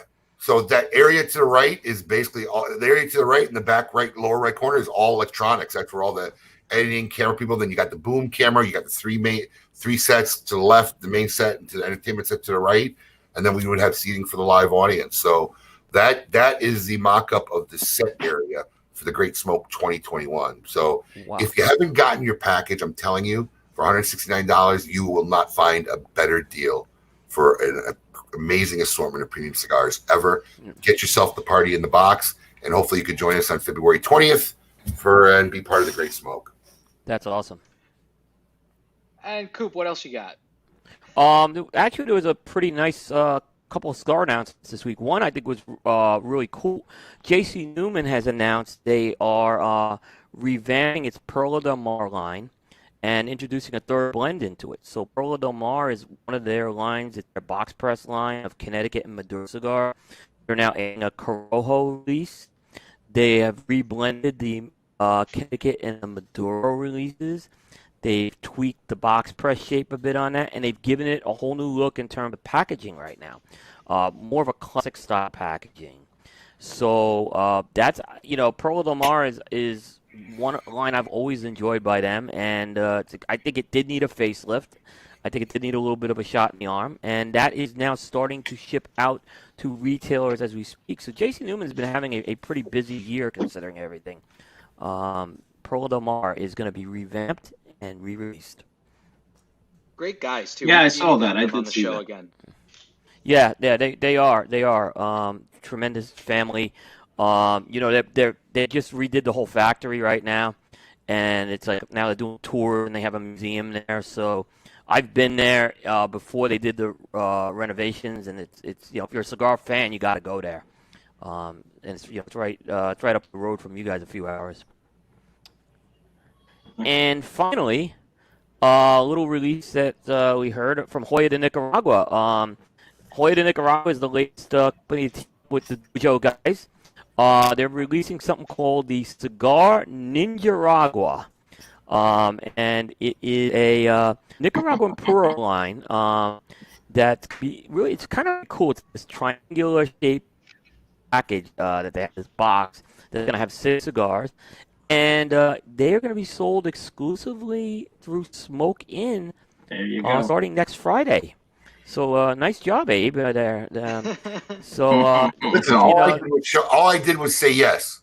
Right. All I did was say yes. Let me tell you something. One, love the name.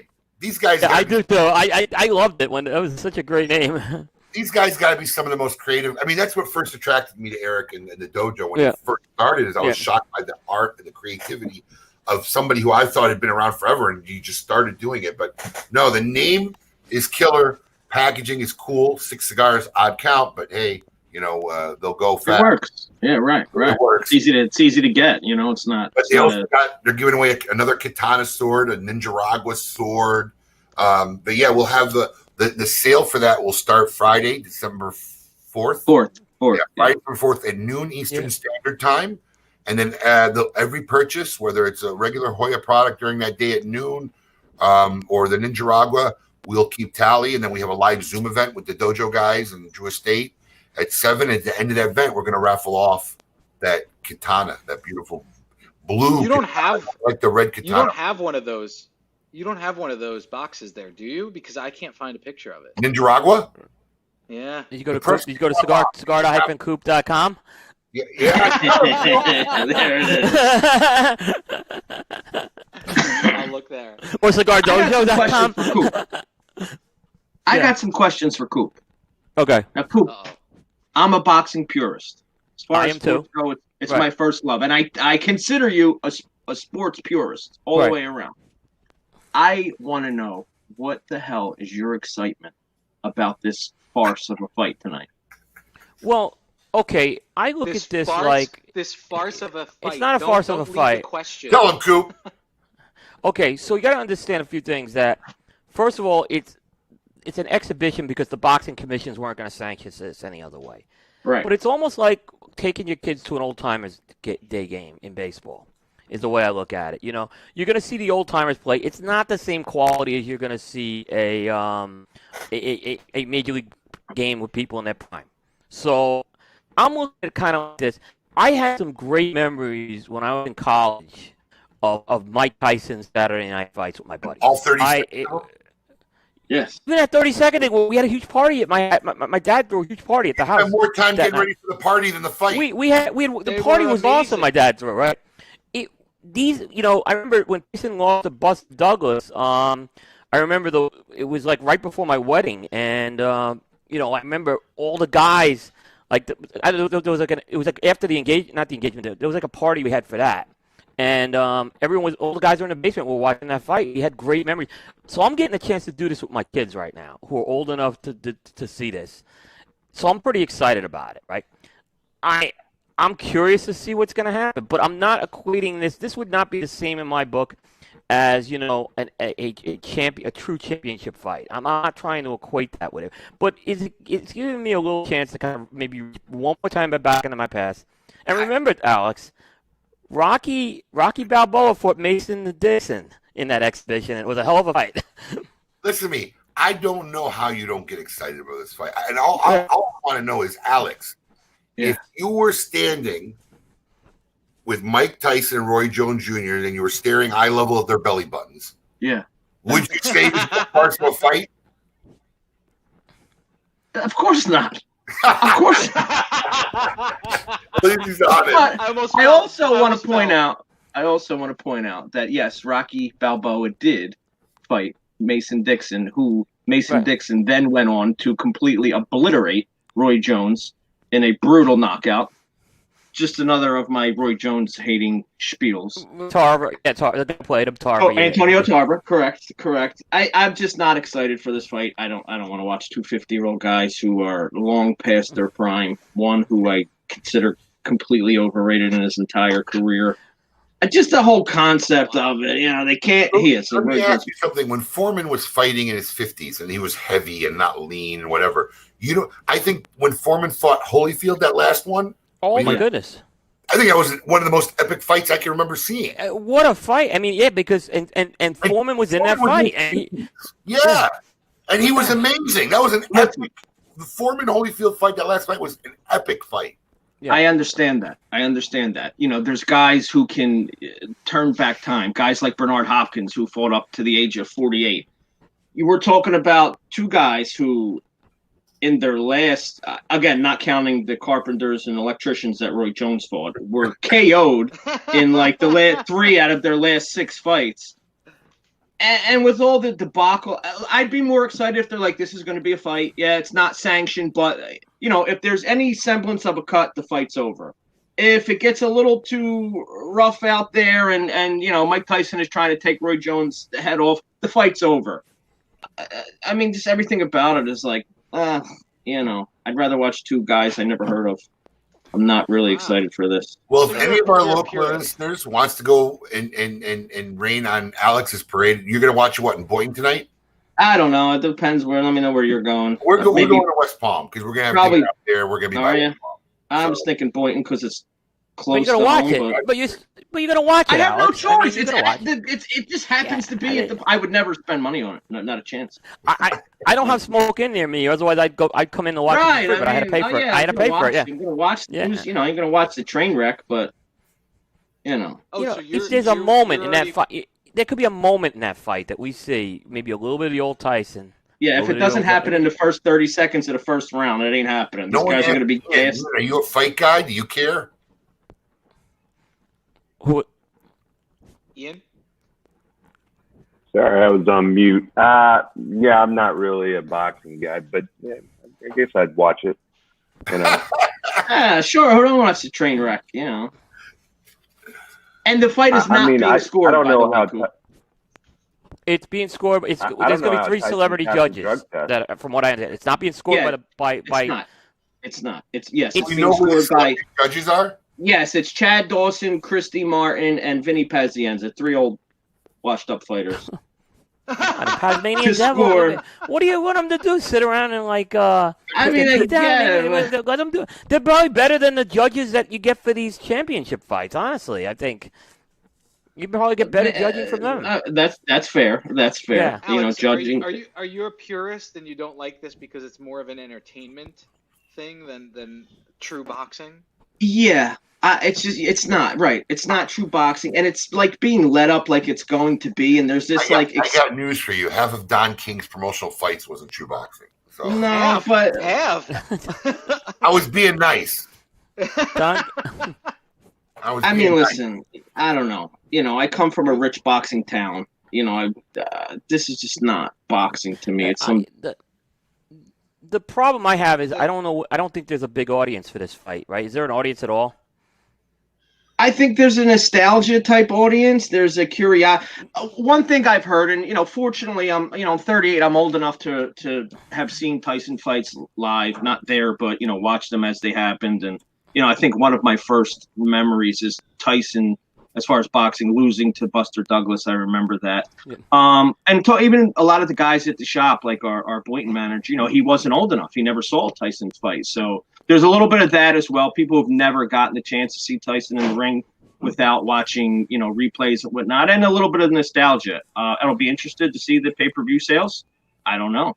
The undercard is a complete joke and farce. You got YouTubers fighting on the undercard. Yeah, that is sad. That was very disappointing. Pamela Anderson is past her prime, but I would love to be on a set of a Baywatch reunion. Of course, yeah.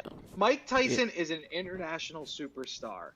People love him. There are people who know that he's a boxer, but only know him from seeing him in The Hangover. This is a complete. It's just a moneymaker. That's like for my entertainment voice, purposes. Right. Well, and here's my thing. I love Mike Tyson. Love him. I loved him as a boxer. I loved when he got himself together, and he's got a great podcast. He's very. Oh, that podcast is awesome. Yeah. Podcast is fantastic. Hot Boxing with Mike Tyson. Mm-hmm. He's a very introspective guy.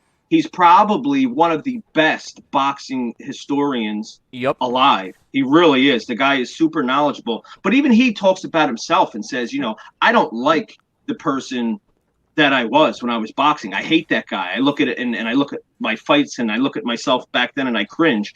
I also have this slight concern that him getting back in this mindset is going to derail his entire life. We're going to see, drunk and cocained out Mike Tyson again, which I hope doesn't happen because I really do. Was one of my idols growing up. I don't want that to happen to him, but that'll be entertaining. I kind of have an affinity for the guy. We're born on the same day. I got a kind of Mike Tyson thing. Oh, you share a birthday? Yes, I share a birthday with Mike Tyson. Wow.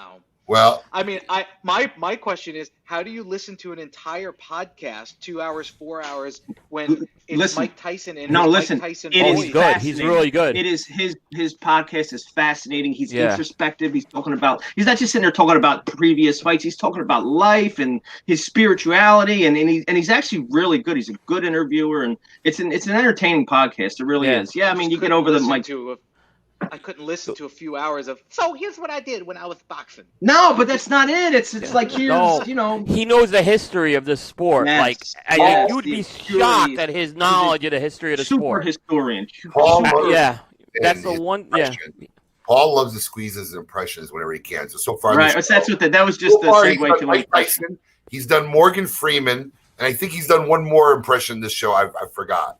But yeah, Paul loves to squeeze him in. There he is. There we go. Well, he likes to hear it. He just unlocked the door. Coop, can I get a teaser? 1 second. Can I get a teaser on this Stone Cold Lead Pipe Lock of the Week, or do I got to wait till tomorrow? Honestly, I haven't. I'd give you one if I have one. I have not done one yet. It's just. What about for this fight? What about for this fight, Coop? Who do you think? I have the feeling that Jones gonna win something close. I just have this because I think the rules favor Roy Jones more than Mike Tyson. I think it's going to go the distance. Of course it is. There's no other way. Nobody's going to get knocked out. No one's going to get knocked out in this fight. There's going to be a moment. There's going to be a moment with Mike Tyson in this fight that you'll see a little bit of Mike Tyson. They had to get knocked out. Wait, how do you know there won't be a knockout? They can knock. I think if he gets knocked down, it's over. If I'm not mistaken. Yeah, if there's a knockdown, it's over. The fight's like. It's not like an intent. Yeah. I don't think these guys have the juice anymore. You don't think maybe Mike Tyson could still knock somebody out? Not a trained guy like Roy Jones, who Roy Jones is a real good defensive fighter. Hold on. So no, he's a not. guy who's past his prime, who you think wasn't as good as he think, you don't think he can be knocked out. Now he's too good to be knocked out. I mean, yeah, I think he is. I think he's good enough not to get clobbered by, a slow 50-year-old Mike Tyson. All it takes is one good punch in the right spot. Yeah. This sounds like a signed dollar bill bet to me. Tyson I'll take that bet all day long. Yeah. Tyson's happened. Never come back from being behind in a fight or being hurt. If you know Tyson, he's never. If he gets hurt or behind early, he has not come back. That's always been the one thing I think that's hurt his career. Agreed. In terms of some of the grades. Yeah. You didn't see it happen much, but when it did, it was it was all downhill from there. No, we'll see. We'll see who's right next week. Well, Alex. Good luck, Alex. We'll see what happens. Oh wow. Anyway, Ian, thank you so much. Dapper Cigars, thanks for coming on KMA Talk Radio. First time to have somebody who's never been on before. Anybody who'd like to find out more about his cigars and where you can find them, please check him out at Dapper Cigars. Is that Dapper Cigar or Cigars? Cigars with an S. Thank you very much. DapperCigars.com. Make sure you check it out. Next week in the house, former Roma Craft expatriate Danny Vasquez, who I heard an announcement in the last week. He's got a new home. Is that right, Coop? He is relaunching his brand. Okay, is that what it is? Yeah, he's relaunching his brand. He was making cigars. He had a brand called the Voyage, being made at La Aurora. He said he's moving the factory, so it's going to be a different blend. So yeah, he is making. You can't keep these guys out of the industry for long. They all come in. Is what I say. Very few have gotten out and never looked back. Timmy Ozinger. The first cigar he did was he had a good cigar for a first cigar. It was a very good cigar he released. So he built the following. Yeah. Timmy Ozinger. Paul with another impression. Right, Paul with another Al Pacino impression. Yeah. Timmy Ozinger left, never came back, and Mike Cusano left and never heard from him again. Those are the two. That's the two I could always think of from the top of my head. Real easy. But should be an interesting show with Danny next week. Everybody else, enjoy the fight tonight. Have a great weekend. Smoke some good cigars. And we'll see you all next week. Keep it lit. Keep it lit.